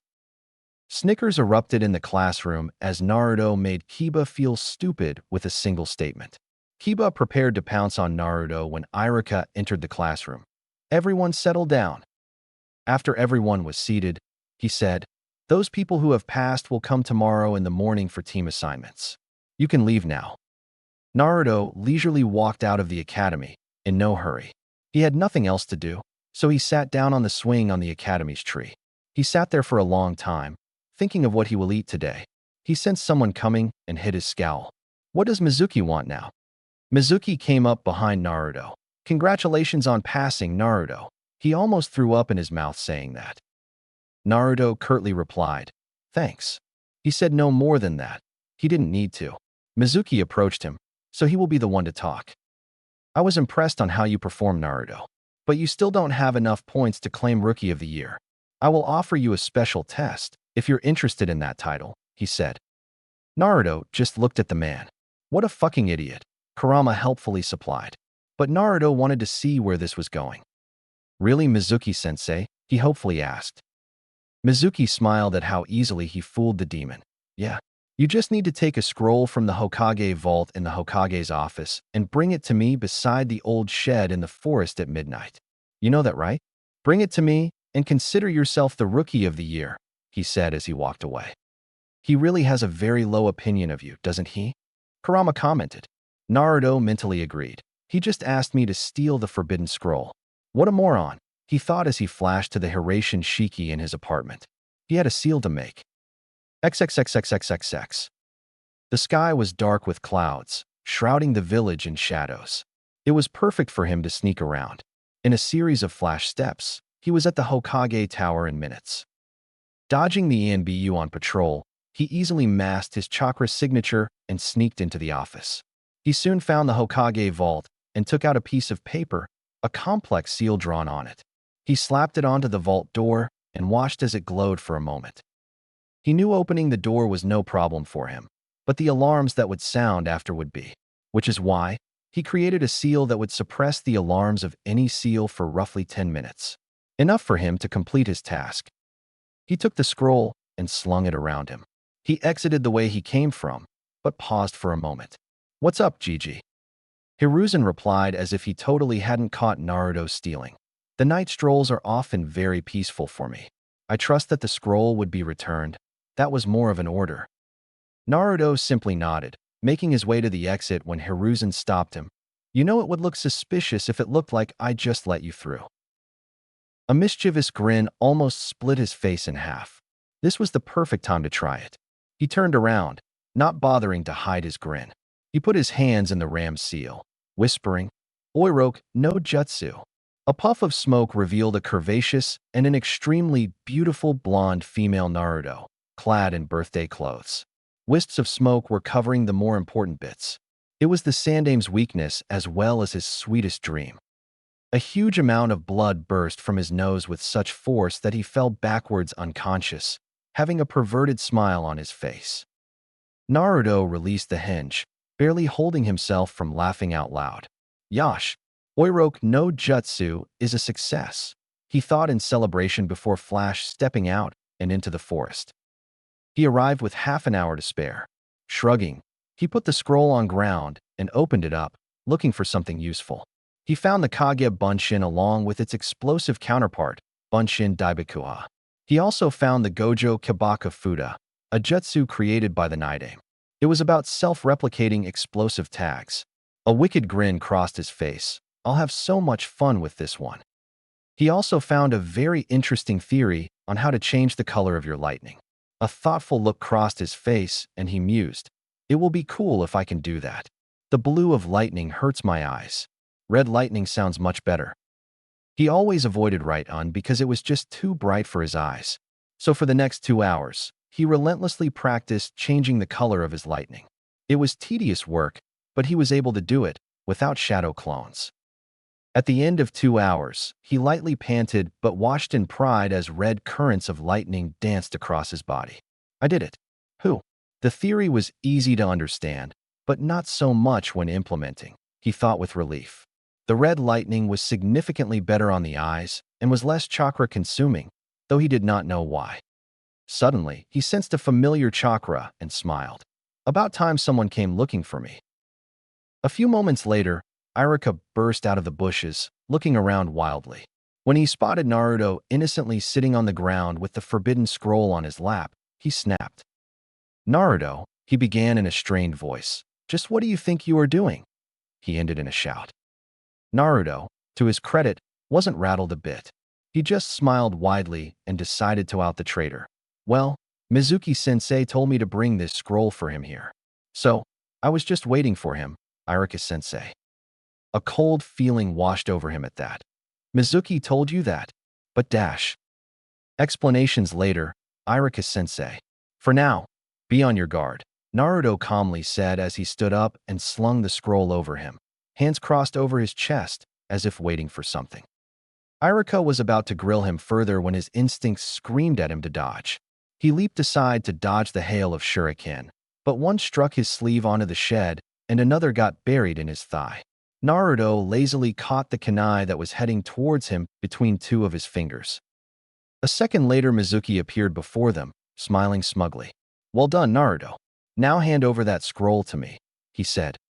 Naruto was about to speak when Irika shouted, "Mizuki, why are you doing this?" Mizuki growled, "For power, you idiot. I want power, nothing else." Naruto handed over. "Right. Now. Don't do it, Naruto." Irika shouted desperately as he struggled to free himself. Mizuki smiled sickly. "Do you know why everyone hates you, Naruto?" Naruto raised an eyebrow, curious to hear what the traitor had to say. "Oh, do tell." "Don't do it, Mizuki," Irika shouted. "This could not happen. It would absolutely break Naruto's spirit. It's because you're the Kyuubi. 12 years ago, when the Yondaime defeated the Kyuubi, he didn't kill it. He sealed it into a baby, which happened to be you. You hold the killer who took thousands of lives that day, including Irika's parents," he finished in a crazed tone. XXXXXXX. Hiruzen, who was watching from his ball, had gone pale. This isn't good. That idiot Mizuki has told Naruto of the secret, but then he noticed that Naruto hadn't reacted to that at all. His face became paler, nearly to the point of white. Could it be that he already knows? He refocused himself and watched. XXXXXXX. Naruto simply gave Mizuki his patented look. "Are you done displaying your stupidity?" Mizuki was as confused as Irika. "You are obviously unworthy of your rank since you can't tell the difference between a sealing scroll and the kunai which is sealed into it. As for the Kyuubi, I have already known for 6 years," he calmly revealed. Irika had gone pale at that. Naruto had known since he started the academy. Mizuki was growling at the insult aimed at him. How dare that demon insult him? "And you tried to hurt Irika-sensei." Here his tone turned menacing. "So I really can't let you go scot-free." Naruto was contemplating whether to knock Mizuki out with a simple right unjutsu or give him third-degree burns with a katan jutsu. Logic, logic, logic. Fuck logic. He just tried to hurt Irika. Let's go for brute force. With that, he formed a half-ram seal, and instantly, the whole clearing around them was filled with smoke. As soon as the smoke cleared up, Mizuki became paler than he already was. Hundreds of Naruto surrounded him. Every inch of the clearing was covered by a Naruto, each of them looking at him with those menacing blue eyes. He had a sudden realization, same as Irika. The clones he created in the exam were shadow clones. "Let's go," one of them shouted, and together, the whole army of Naruto descended upon him. Naruto walked up to Irika, all the while listening to the sounds of bones cracking and breaking. He dispelled the clones and hid a small wince at the memories. Mizuki was literally a broken man now, in both the ways. Naruto knelt down beside Irika, freeing him easily and helping him up. Irika had a confused expression on his face. "Naruto, do you?" "Yeah, I know about him." We're actually very good friends, he revealed nonchalantly, laughing at the horror on Irika's face. In a much gentler tone, he said, "Now let's get you to the hospital, sensei. That thigh wound won't heal itself." In a flash step, they disappeared. Chapter 7. Naruto had a hard time sleeping that night, but he could hardly be blamed. He was officially a ninja. On top of that, he would meet his new teammates tomorrow, but he had a bad feeling about that. He tried to ignore it, which was easier done than said. The feeling was easily buried beneath the excitement he was feeling. Over the years, his body had an internalized clock, which was very beneficial health-wise, but unfortunately did not allow him to sleep more than 7 hours, no matter how much he wanted to. At 5 in the morning, his eyes would snap open by themselves, his body having sufficiently rested itself and ready for the day, as was the case today. Which is why he was so confused when he woke up at his regular time of 5 in the morning, not feeling any tiredness from the events of last night. While not complaining at the lack of tiredness, irritation slowly took hold of him, making him frown deeply. By all means, he should have easily slept till 9 in the morning. One late arrival to class wouldn't hurt him at all. No use whining about it. Best start my day with the usual, he mentally grumbled and got out of bed. Quickly finishing his morning rituals and dressing up, he took 2 bananas and gobbled them up. He figured his irritation would be gone by the end of his morning run. Inside his mind, Kurama was trying to keep his sniggers from echoing in Naruto's mind. He had initially decided to let Naruto rest because of his late night, but his sense of mischief decided to manifest itself, and he changed his decision. He let a larger amount of his chakra than usual in Naruto's body, just enough so Naruto would wake up at his usual time instead of his natural 7 hours. Stepping outside, Naruto felt the slightly chilly air of the morning. The sky was still dark, but it was perfect for him. A sudden thought struck to him. How about I run with my resistance seals off today? Get used to the normal speed. What do you say, Kurama? Kurama gave a yawn that reverberated through Naruto's mind. He forcefully clenched his jaw to prevent his own from happening. Kurama replied, "It's a good idea. You should get used to running without seals every once in a while, Naruto. Otherwise, you wouldn't be able to control your own speed. You would just speed past the place you intend to stop." Naruto nodded, agreeing with Kurama. He wondered if his father had the same problems, but pushed those thoughts aside. Best get used to it gradually, he thought. Making a ram seal, he lowered the resistance seal on his body from level 12 to 6. The change was immediate. He felt really light and like the amount of energy in his body had doubled. He started running and was surprised at his own speed. Kurama had been frighteningly accurate. He was currently running at a speed which children would call close to sprinting, and the worrying part about the whole thing was, he wasn't even controlling it. At the end of this run, I will get used to this, he determinedly thought. It took him almost 5 rounds of the village to get used to it, and by the end of 5 rounds, he was comfortably running at the speed he usually ran, not having any feeling of being tired at all. I wonder if this feeling can be compared to freedom, he thought with a smile. Running without a care in the world, feeling as if nothing is holding you back. Eventually, he decided to sprint all out, and once he started feeling tired, he would run without any resistance, getting used to running without it. After another 1.5 lap of sprinting, he began panting and figured that the time was right to release the seal. He was just about to do it when he saw something ahead of him.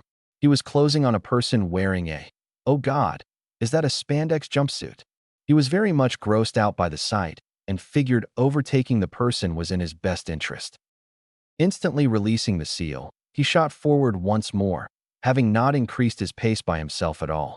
He was soon running neck to neck with a kid probably his own age who had a shining, bowl-cut hairstyle and huge eyebrows which looked more like caterpillars.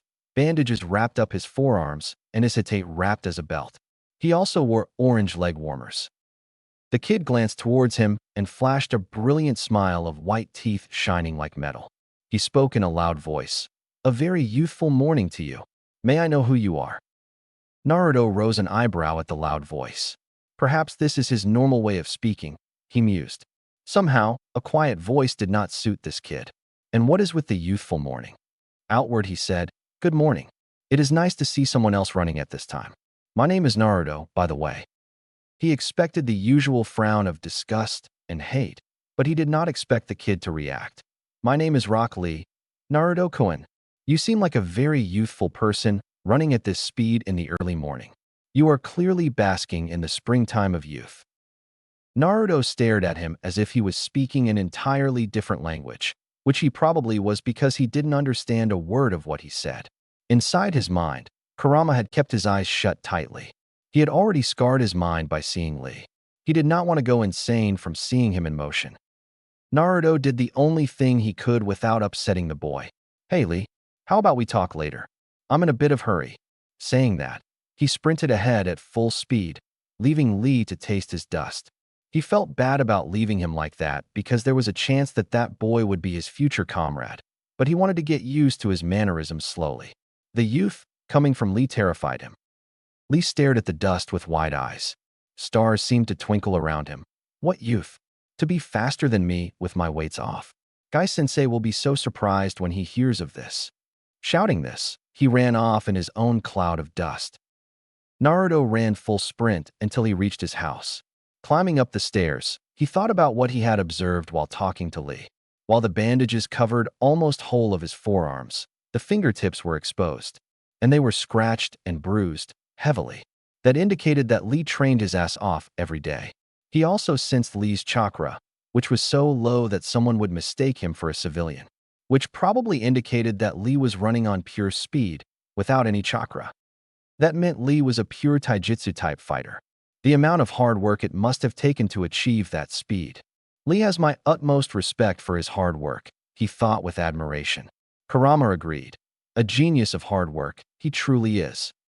Taking a quick shower, he dressed in his clothes from yesterday and quickly ate a cup of instant ramen, justifying it as a good day and easily ignoring Kurama's exasperated shake of head, and adjusted his hite beneath his left shoulder. Taking a final look in the mirror, he nodded to himself and left his apartment. Hopping on the rooftops gave him a rare sense of thrill, which not many shinobi felt because of it being a usual for them. But many shinobi did not perform tricks on the rooftops as well. The flips and every sort of cartwheel he could think of were performed with the highest level of precision. His every landing, flip, roll was perfectly executed. The people below stared at him. Some were the usual glares, while a few of them had expressions of awe. It was rare for them to see performing such tricks on rooftops with such expertise. Of course, Naruto was too lost in the thrill to notice. Before long he had reached the academy. As he walked through the gates, a sense of apprehension gripped him. A familiar bad feeling from the last night gripped him again. With every step, the feeling seemed to intensify a little. He shook his head a little, trying to shake the feeling off. Today will go well, he assured himself. XXXXXXX. Hiruzen looked at the jonin assembled in his office. Each of them would be assigned a team of genin. He had to choose carefully who received which team. The future of Konoha had to be handled extremely carefully. He glanced at the jonin standing at the right-hand side end of the line. Kakashi was sort of glaring at the old Hokage. Usually, he would be late to the meeting by a good 3 hours unless he was receiving a B-rank mission or higher. But the Hokage had threatened to burn his Ika collection, even his hidden collection. So he was forced to attend on time. But that did not prevent him from glaring at the Hokage. Hiruzen distributed the first 6 teams and asked them to leave, before turning his attention to the more important teams. Team 7 would be led by you, Kakashi, he said, giving the jonin a nod. Team 8's leader would be Kurenai. Since Team 9 is still in circulation under Guy, Team 10 would be led by Asuma. Kakashi, stay behind. I have to talk to you. As the other jonin left, there was a noticeable change in Kakashi's posture. The lazy look was gone from his eye, replaced with seriousness. He stood straight with his hands behind his back and back straight, looking at the Hokage. What do you want from me, Hokage-sama? Hiruzen's seriousness of the topic was clear in his voice. Kakashi, you have been given the most important team of all. Since Sasuke Uchiha is on this team, the council will probably force you to pay more attention to him. Teach him the ways of Sharingan and all your jutsu. But you will not play any favorites. Is that understood? His voice was like an army commander at the end. Kakashi nodded. Hi, Hokage-sama. Hiruzen then motioned for the ANBU to leave the room. Once the room was completely secure, he leaned forward on his desk, chin resting on his hands. He suddenly seemed to switch from a serious personality to a weary one. Kakashi, Naruto will be on this team as well. That single sentence seemed to bring out Kakashi's memories that he did not want to remember. Memories of his sensei. Memories of how he failed to protect Naruto from the villagers. I will not fail this time. You can count on me, Minato-sensei, he thought with resolution. Hiruzen continued in his grave tone. The council will probably tell you to ignore him as much as you can. But you will not do that to the only person who is connected to Minato, would you?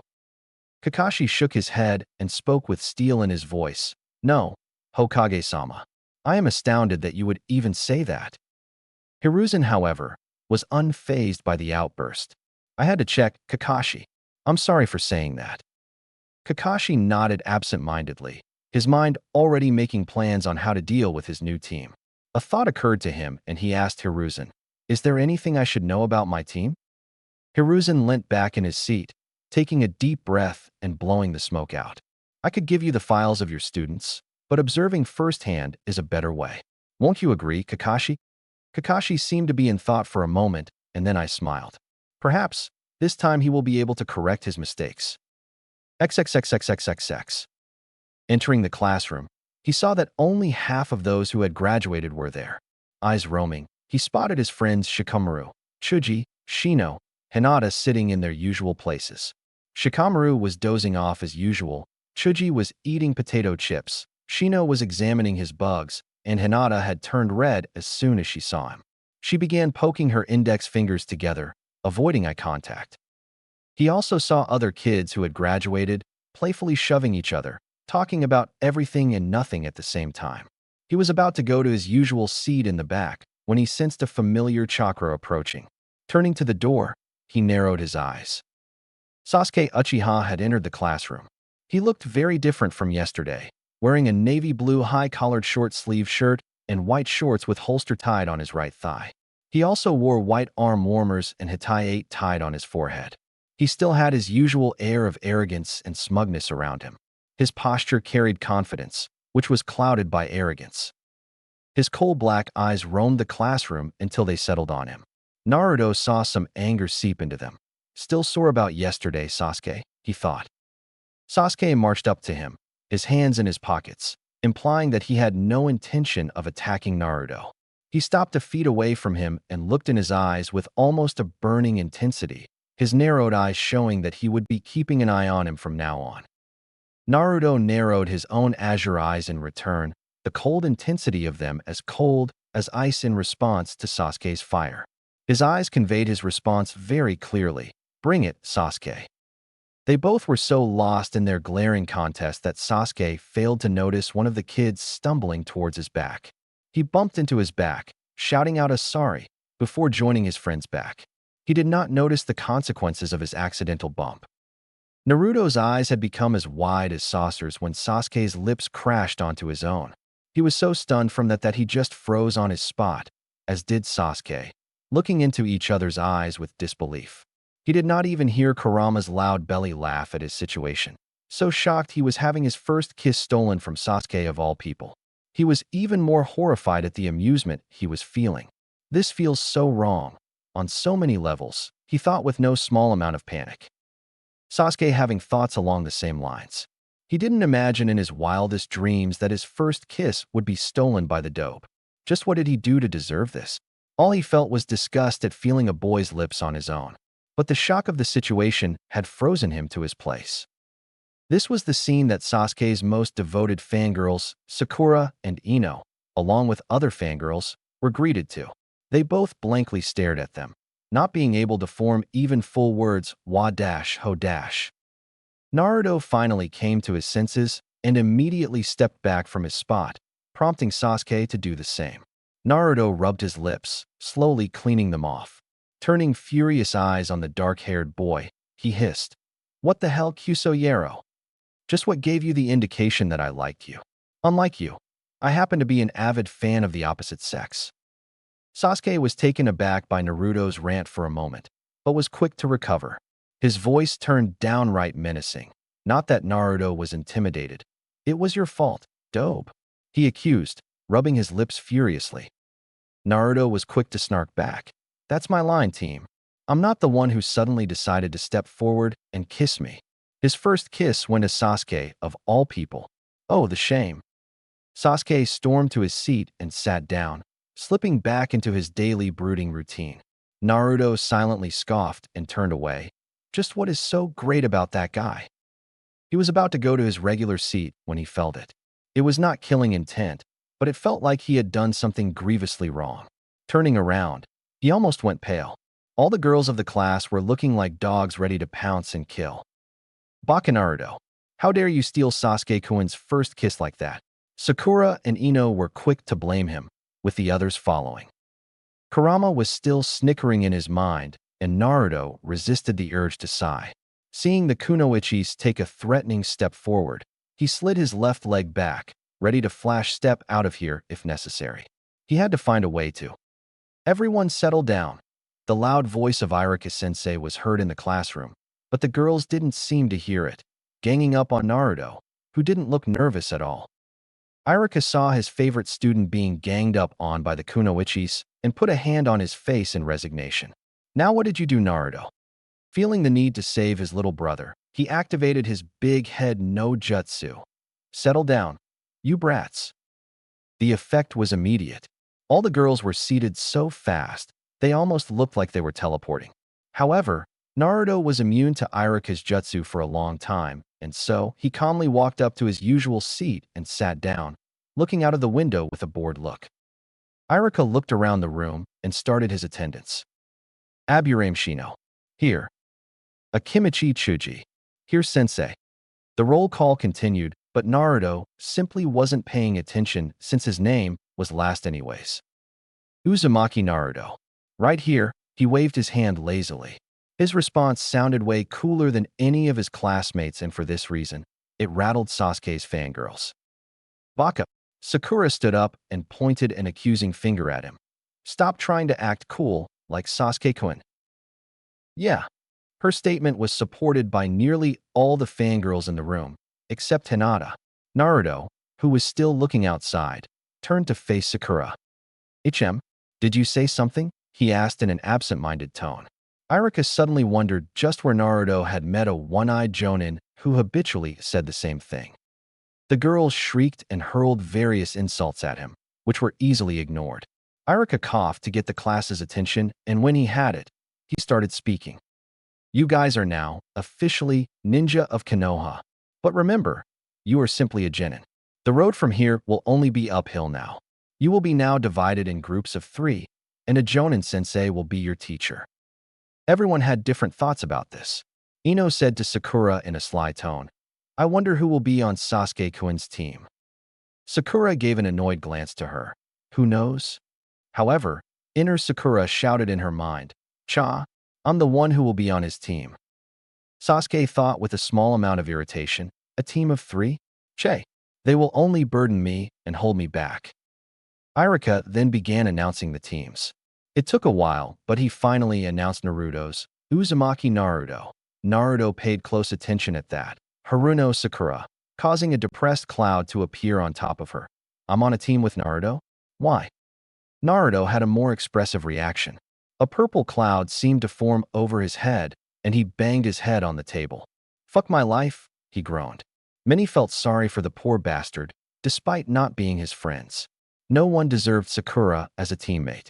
Even Kurama was whispering comforting words such as they could kill her and bury the body. And Uchiha Sasuke. Iruka announced the last name. This time Sakura jumped in joy. Turning around, she flashed a superior smirk at the flabbergasted Ino, who was clenching her fists. Inner Sakura was shouting in joy, Cha. True love always prevails. Shikamaru simple muttered, troublesome. Trying to divert his mind from his recent depression, Naruto listened closely for the other teams. Team 8 was Hinata, Kiba, and Shino. Naruto raised an eyebrow at that, taking in account that their special traits are not in fighting. If I'm not mistaken, this is a tracking and a backup assault team. Team 10 was announced to be Ino, Shikamaru, and Chuji. The legendary Ino Shikacho trio is being formed again. Their fathers were a legendary team themselves, after all. This team has 2 purposes that I can think of. A battle purpose and an information gathering. taking into account Ino's mind techniques, Shikamaru's binding techniques, and Chuji as a heavy hitter. Not bad at all, he thought with a smile, impressed with Gigi's choices of team members. That thought process led him to his own team. A tiny frown appeared on his forehead. Sakura doesn't possess any specialties, except her high level of chakra control. Sasuke could be considered a specialist in ninjutsu due to his Sharingan, but that depends on his chakra capacity. He is an expert in shuriken jutsu, which is to be expected considering who his brother was. His taijutsu will grow by leaps too, once he awakens his Sharingan. My specialty would primarily be ninjutsu and fuinjutsu, followed by taijutsu and trap-making. Naruto's frown disappeared as he realized something. So that's how it is. Our team is a primary, heavy assault team. That old man really is something else, he smiled, shaking his head, impressed by the old Hokage. Time passed, and one by one, Jonin Sensei came to take their teams away. Teammate Sensei was a beautiful woman named Kurinai Yuhi, and Team 10 Sensei was a large man who looked like a bear and held strong resemblance to Gigi. He introduced himself as Saratobi Asuma and took his team away. Many hours passed, but there was no sign of Team 7 Sensei. Sasuke kept brooding the whole time, though he was starting to look irritated. Sakura looked close to exploding in anger. Naruto was calmly working on a new chakra-suppressing seal that he could use without delay. He was also keeping his senses open, just in case he sensed their sensei. Almost 3 hours of wait later, Naruto sensed a Jonin-level chakra signature heading their way. Sighing in relief, he sealed away his sealing supplies and got up, a revenge in mind for their tardy sensei. Walking up to the door, he made 4 hand signs and slapped his right palm on top of the door's ceiling. Snickering, he went back to his seat. That was a seal that had successfully worked on Gigi. There was no reason it wouldn't work on their sensei. Sakura and Sasuke were curiously watching Naruto. When Naruto applied his seal, they realized for the first time that Naruto was the tallest member of their team. Sakura asked him, "Naruto, what was that?" in her usual tone of "I'm your mother, Naruto." Naruto gave her a blank gaze and said, "Something that you can't come close to understand, Sakura." Sakura's temper flared and she moved to hit him out of habit, but the door to the classroom opened and all 3 genin washed with shock as the man who opened it got drenched from head to toe in water. Naruto smirked at that. That was a seal designed to activate when someone's chakra came in direct or indirect contact with it. He could store any element in it. Just because he was playing a prank, water was the best choice. Lightning or fire would be very painful. He turned towards the person who was most likely their Jonin sensei. XXXXXXX. Kakashi was lost in thought as he finally decided to go to the academy and collect his team. On one hand, there was Sasuke, the last member of the Uchiha clan that was still loyal to the village. Kakashi brought his hand up to the covered left eye. It was his late best friend's, Uchiha Obito's last gift to him before he died. He felt a sort of obligation to his friend to train the last bearer of the Sharingan. On the other hand, there was Naruto, his sensei's son and Kakashi's only remaining tie to his late teacher, the person he had failed to protect from the village's hatred. The Sandaime had made it very clear that Kakashi has until Chunin exams to increase the number of bonds he has in this village. If he doesn't have any bonds, he may very well leave the village, and Konoha can't afford to lose its only Jinchuriki.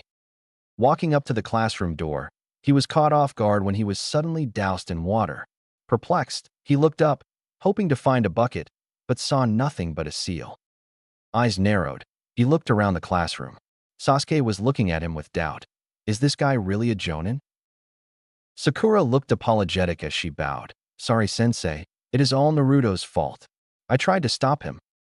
Naruto was simply smirking at the Jonin. With Kurama's help, he had identified the chakra signature as that of Dog, the Yinbyu who sometimes used to protect him. However, Naruto's "I know something you don't" smirk definitely put Kakashi on edge.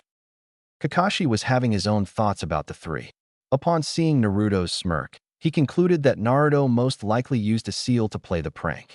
Turning to Sakura, he thought, Sakura tries to protect herself using excuses.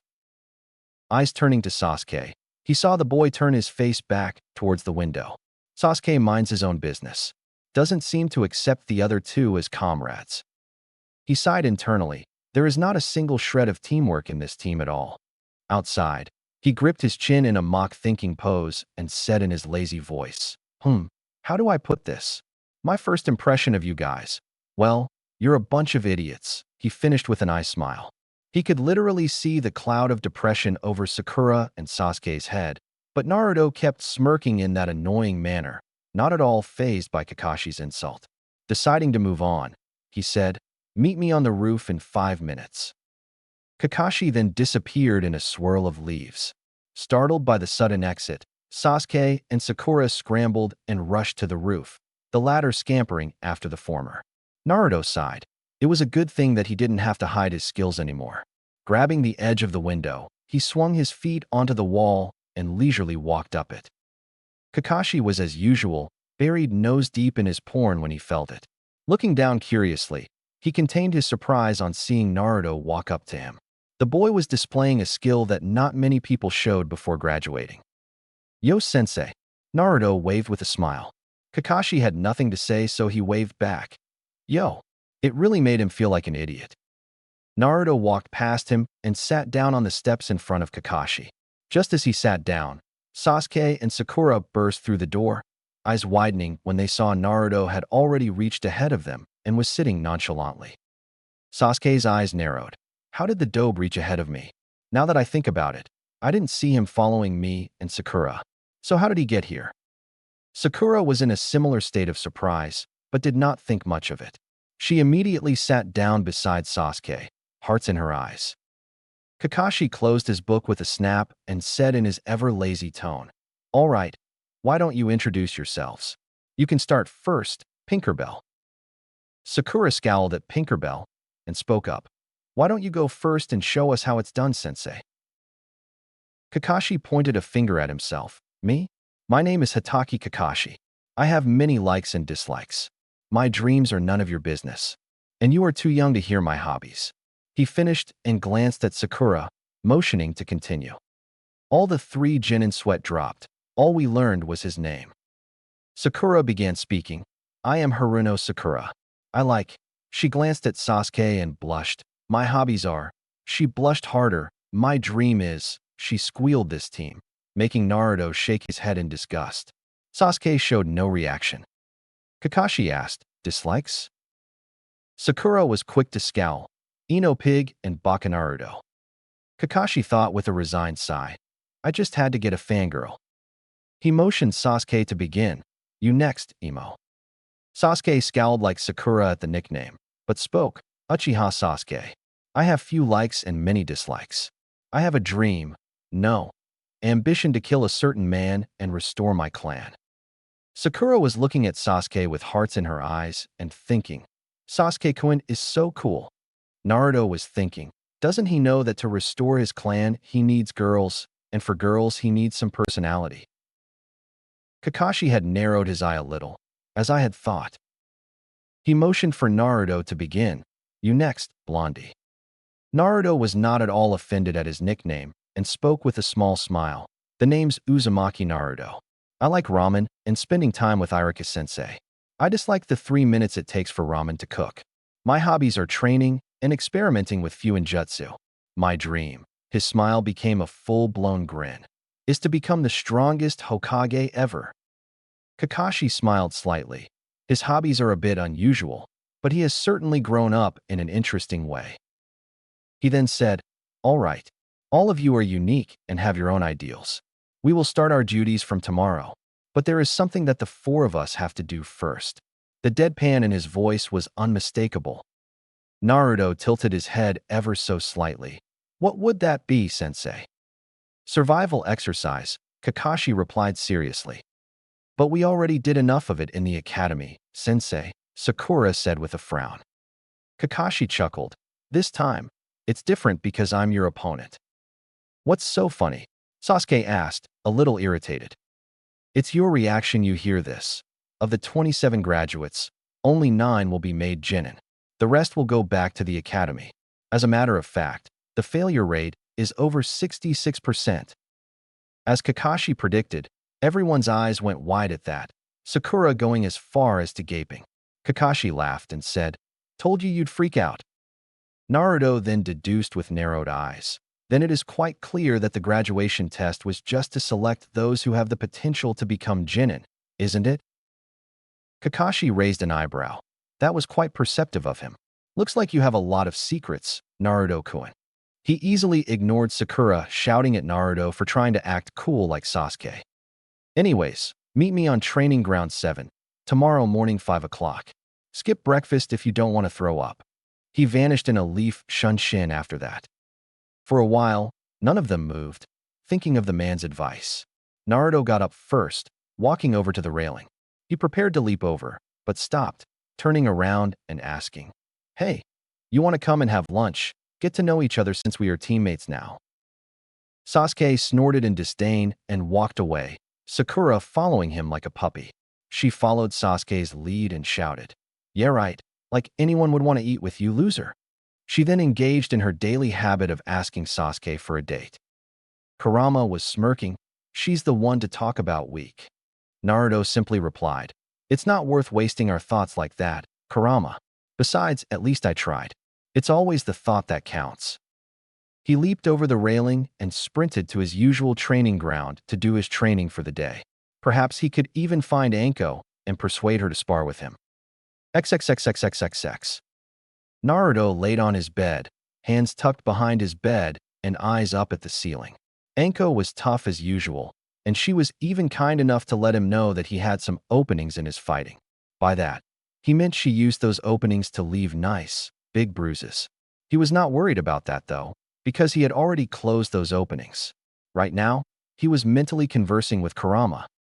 "How much do I let loose tomorrow, Kurama? The hiraishin is not an option. That will only be revealed in the Chunin exams and not before. You can reveal 3 or 4 jutsus that you have, but not your red lightning. You can scare Kakashi Brat with your flash step though. A bit of Fuinjutsu will do as well. Oh, and make sure to use the Great Fireball. I want to see the look on Uchiha's face." Kurama replied after thinking for a bit, snickering in the end.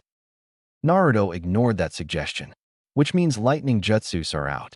I can go all out in taijutsu. If I don't, Sasuke will be quick to call me out on that, and I don't need any of that. Besides, it was clever of Kakashi-sensei to purposely mislead us into fighting on an empty stomach, don't you think? He smirked. Kurama smirked in return. "Don't make the mistake of underestimating him, Naruto. Kakashi is a very strong shinobi, strong enough to be feared across all shinobi nations in the Third Great War. He is not lacking in the mental department at all." Naruto mentally nodded, acknowledging Kurama's advice.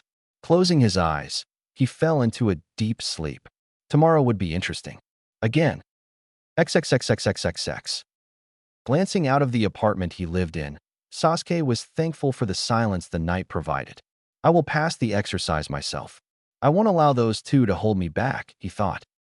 Frowning in thought, he absently tapped the window. The dobe has been acting very differently as of late. His sudden show of skills in the graduation test, his clear familiarity with seals. Could it be that he was hiding his skills? If so, then why?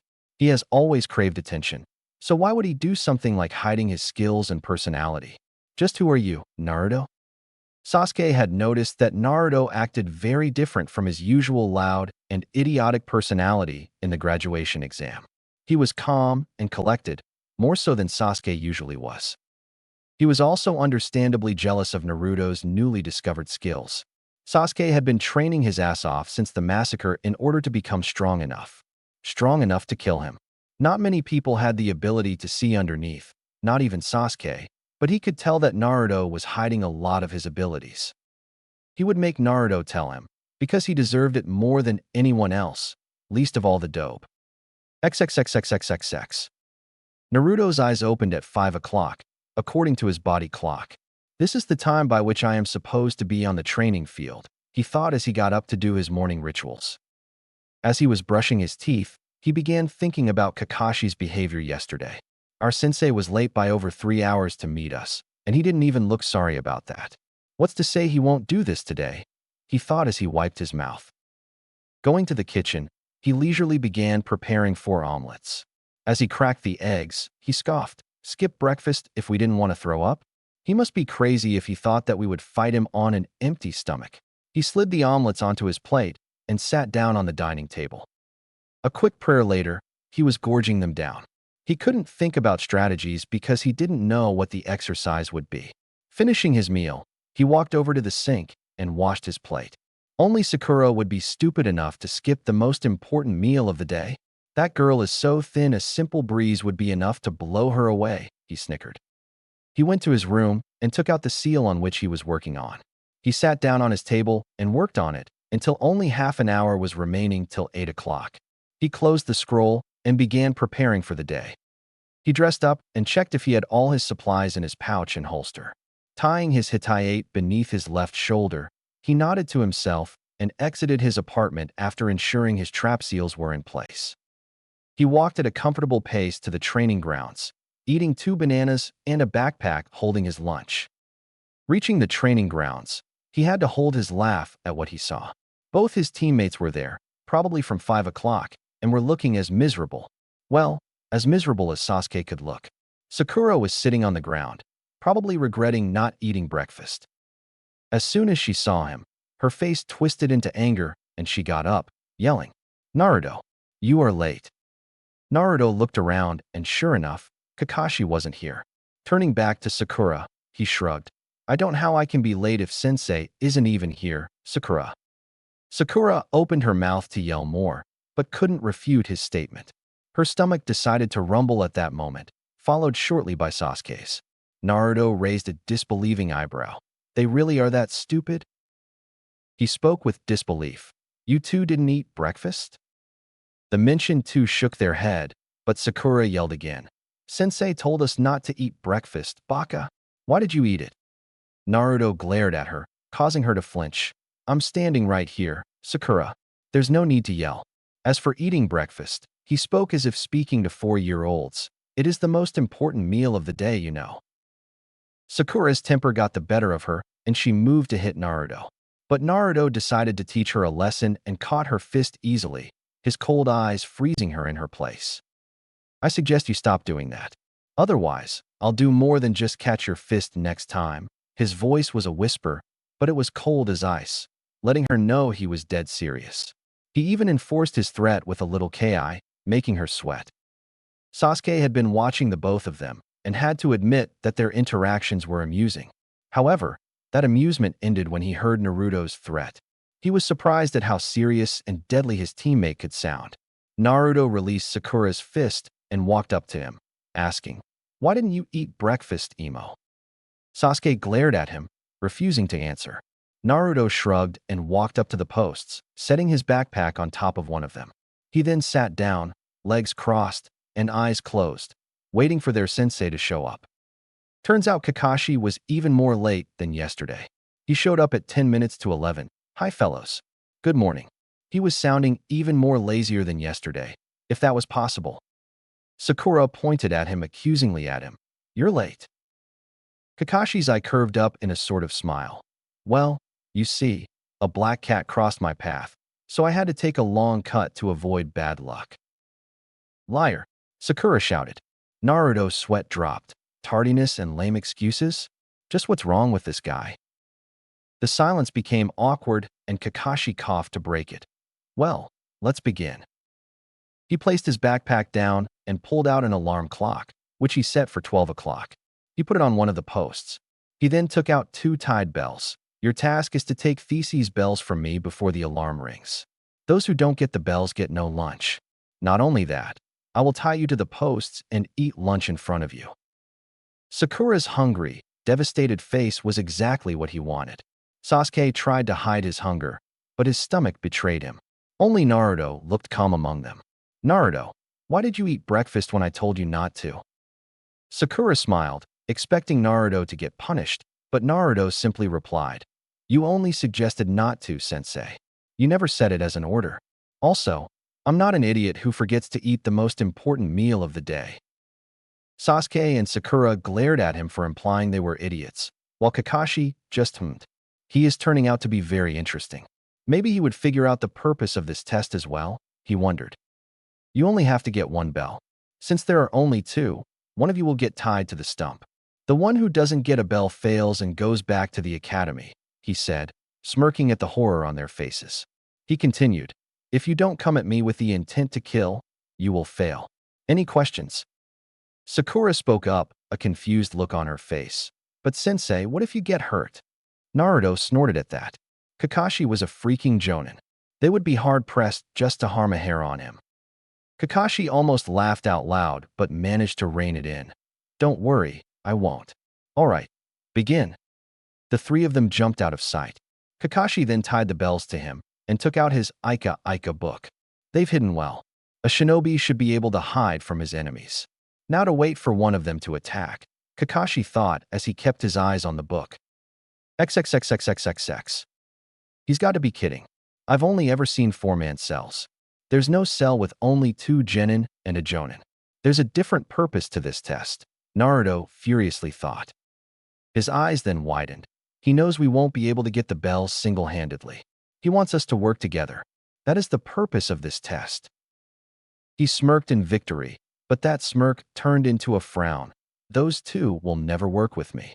Maybe I can convince them, after I get beat up from sensei. With that, he released his seals and shunpoed from his spot. Kakashi looked up in surprise as Naruto see Medto shimmer before him, landing in a crouch. What was that? He appeared really fast. His speed was too high for a genin. Rather stupid of you to come at me head-on, isn't it? I don't see what's stupid about testing your opponent, Naruto replied, eyes narrowed. Kakashi had to hold back the memories from seeing those eyes. So much like sensei. He was almost caught off guard when Naruto disappeared, reappearing in front of him, leg extended in a kick. That was easily low jonin level speed. And how the hell does he move that fast? He frantically thought as he blocked the kick. He winced. He hits hard as well. Kakashi was forced to put away his book as Naruto's movements were too fast. But Kakashi wasn't a jonin for nothing. He easily began countering Naruto's attacks, mentally admiring his fighting style. His movements are fast, not giving the opposition enough time to think. The strength in his attacks might even reach mid-chunin level. Not many openings to exploit too. His attacks are also quite unorthodox. Very interesting style, like he almost seems to know where the attacks are coming from. He applauded mentally as he ducked and blocked a 3 roundhouse kick combo that he knew wasn't a part of any style he knew, and he knew a lot of them. "You're good, kid, but not good enough," he grunted as he used the momentum of the spin kick coming towards his face. He caught Naruto by the ankle and threw him into the pond. He missed Naruto's smirk as he entered the water. "He threw me into the water. Perfect," Naruto thought as he made a half-ram seal with his left hand and slowly released his breath. The air surrounded his body like a sort of bubble. He floated up until he was just underneath the surface. He then threw 2 shuriken at the jonin. Kakashi didn't even need to look to catch them, but he was unprepared for what came next.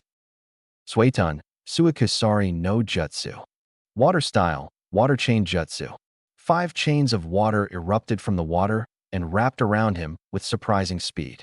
Requiring only 1 seal due to his high water affinity, this jutsu was very easy to use. Suiton ninjutsu. How does he know that? Shock filled his whole being. Naruto jumped out, spinning once mid-air to increase the momentum behind his punch, which only connected with a log. Kawarimi, huh? Kakashi walked out from behind a tree 100 feet away, I smiling. Nice try. You are definitely Chunin material, Naruto, but you will have to try harder to get the bell. Naruto made 3 hand seals, futon, tappa. Wind style, breakthrough. A strong gust of wind blew towards Kakashi, who simply leapt to the side to avoid it. Wind manipulation? How does Naruto know all these jutsus? A strong jutsu, but useless if I can avoid it, Kakashi rebuked. His eyebrow rose up in confusion when Naruto threw a single kunai at him. Is that supposed to hit me? He lazily asked as he just tilted his head to avoid it. He was not prepared for Naruto to appear behind him, replacing himself with the thrown kunai. Kakashi turned around, but it was too late. Wa-dash! Naruto slashed at the bells with a kunai in his right hand, eyes widening in surprise when one of them separated. Now's the chance. He allowed his body to spin clockwise, his left hand grabbing the separated bell and right foot kicking out to Kakashi, who blocked it with his hands. But Naruto simply used the force of the kick to jump back onto a tree, using Shuinpa to retreat into the woods. XXXXXXX. Sasuke and Sakura were shell-shocked. They were not expecting Naruto's taijutsu to be this good. He was matching their sensei strike for strike, even adding his own attacks. The speed of his movements was something not even Sasuke could match. His form of movement was also noticed by the duo, inducing jaw-dropping shock. The show of ninjutsu and snatch of a bell was the last straw for Sasuke. How does Dobe know a style such as that? How did he achieve that level of speed? How does he know those jutsu? I should be the one to have those, not him, he raged in his mind, fists clenched. Sakura had still not recovered from the shock that was Naruto. Naruto was never this good at the academy. How did he manage to get a bell? It was then her fangirlish ways took over. If Naruto can get a bell, then Sasuke-kun can definitely do it. Not once did she think about herself. Kakashi stood in shock over what happened. An academy graduate, who was said to be the dead last of his class, not only managed to catch him off guard, but also managed to get a bell. Not to mention the said dead last knew Futon and Suiton ninjutsu, high Chunin level taijutsu with low Jonin level speeds. He, Hatake Kakashi, copy ninja, caught off guard by a simple Kawarimi. Naruto himself was shocked at his success. Even he didn't expect to get a bell this way. Then again, Kakashi most probably wouldn't expect an academy graduate to pull of a seal less Kawarimi. That was nothing more than a stroke of luck. In a straight fight, I would be dead already. But since when do shinobi fight fair? He thought, the excitement slowly leaving him, allowing cognitive thoughts to take place. I should probably seek out Sasuke and Sakura, maybe convince them to work together. But my plan was to get beat up, not to get a bell. Sasuke would never listen to me now, which by extension also includes Sakura. Damn it, damn it, damn it, he cursed. It never hurts to try. The worst that will happen is that you will fail to convince them, Kurama encouraged him. Naruto thought about it a bit and reluctantly agreed with him. He easily sensed the chakras of the two and cursed when he felt that Sasuke was furious by the agitation of his chakra. He quickly made his way towards him, hoping he wouldn't be too late. XXXXXXX. He was too late. Sasuke was already furious at Naruto's achievement, and when Naruto tried to convince him, he harshly shot his proposal to work together down and went to confront Kakashi alone. Long story short, he got his ass handed to him and got himself buried head deep into the ground. On the bright side, Naruto successfully copied the Doton Jutsu Kakashi used to bury Sasuke. He sensed Kakashi casting a Jinjutsu on Sakura, who easily succumbed to it. He sent 20 shadow clones to fight Kakashi and defend Sakura, but the time was already up. Sakura hung her head in shame as she was the one tied to the post while Naruto and Sasuke sat beside her. Sasuke was angrily glaring at Naruto, who was watching his sensei. Kakashi looked at the kids, shaking his head in disappointment. Only Naruto managed to get a bell. But that doesn't mean that you passed Naruto. You all failed to grasp the real purpose of this test. Teamwork. The response came from Naruto. Sasuke and Sakura looked away from him in anger and shame. Naruto tried to convince them to work together, but they didn't listen to him, because who did? Kakashi raised an eyebrow. A little late to realize, don't you think? Naruto gestured towards his teammates. They knew it. You can ask them that I tried to convince them to work together. But I already knew from the start that I would be shot down. Kakashi thought. He figured it out and even tried to execute it, but knew he would be shot down. Sorry, Naruto, but this group fails. Naruto's voice interrupted him. Besides, teamwork is something that is established in the long run, sensei. You can't expect it out of people who have never worked together. Kakashi nodded. Point. But it is also born out of necessity, which was this case. Unfortunately, you all failed to act on it. Silence reigned for a while as Kakashi let them think about it. Then he spoke. I'll give you all one more chance after an hour. If you fail even then, quit being shinobi, he harshly told them. The world of shinobi is not a playground for children. Be ready, and no one feeds Sakura lunch.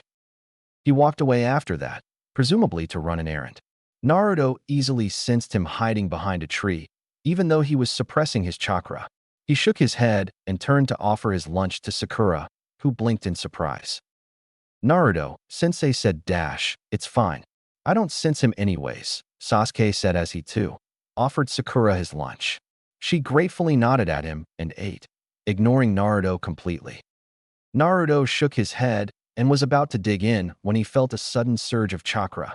Kakashi appeared before them, furious as hell. I told you not to feed her. Are you ready to face the consequences? The clouds suddenly seemed to gather, and sounds of thunder could be heard. Sasuke spoke up, surprising Naruto. We are a team, aren't we? We will face the consequences together. Is that your choice? Kakashi asked, still radiating fury. The group nodded as one, resolution and determination in their eyes. Like a switch, Kakashi changed personalities. You pass, I smiled at them. Naruto still stayed wary. Is that it? I smiled, disappearing. Kakashi said in a serious tone. Yeah, I wanted to be sure you three would act as one. My best friend always used to say, those who break the rules are scum, but those who abandon their comrades are worse than scum. I wanted you all to accept each other as comrades. This is actually the first group I have passed. The previous ones were blockheads who couldn't get it. He gave them a nice smile and a thumbs up. Team 7 will start its missions from tomorrow.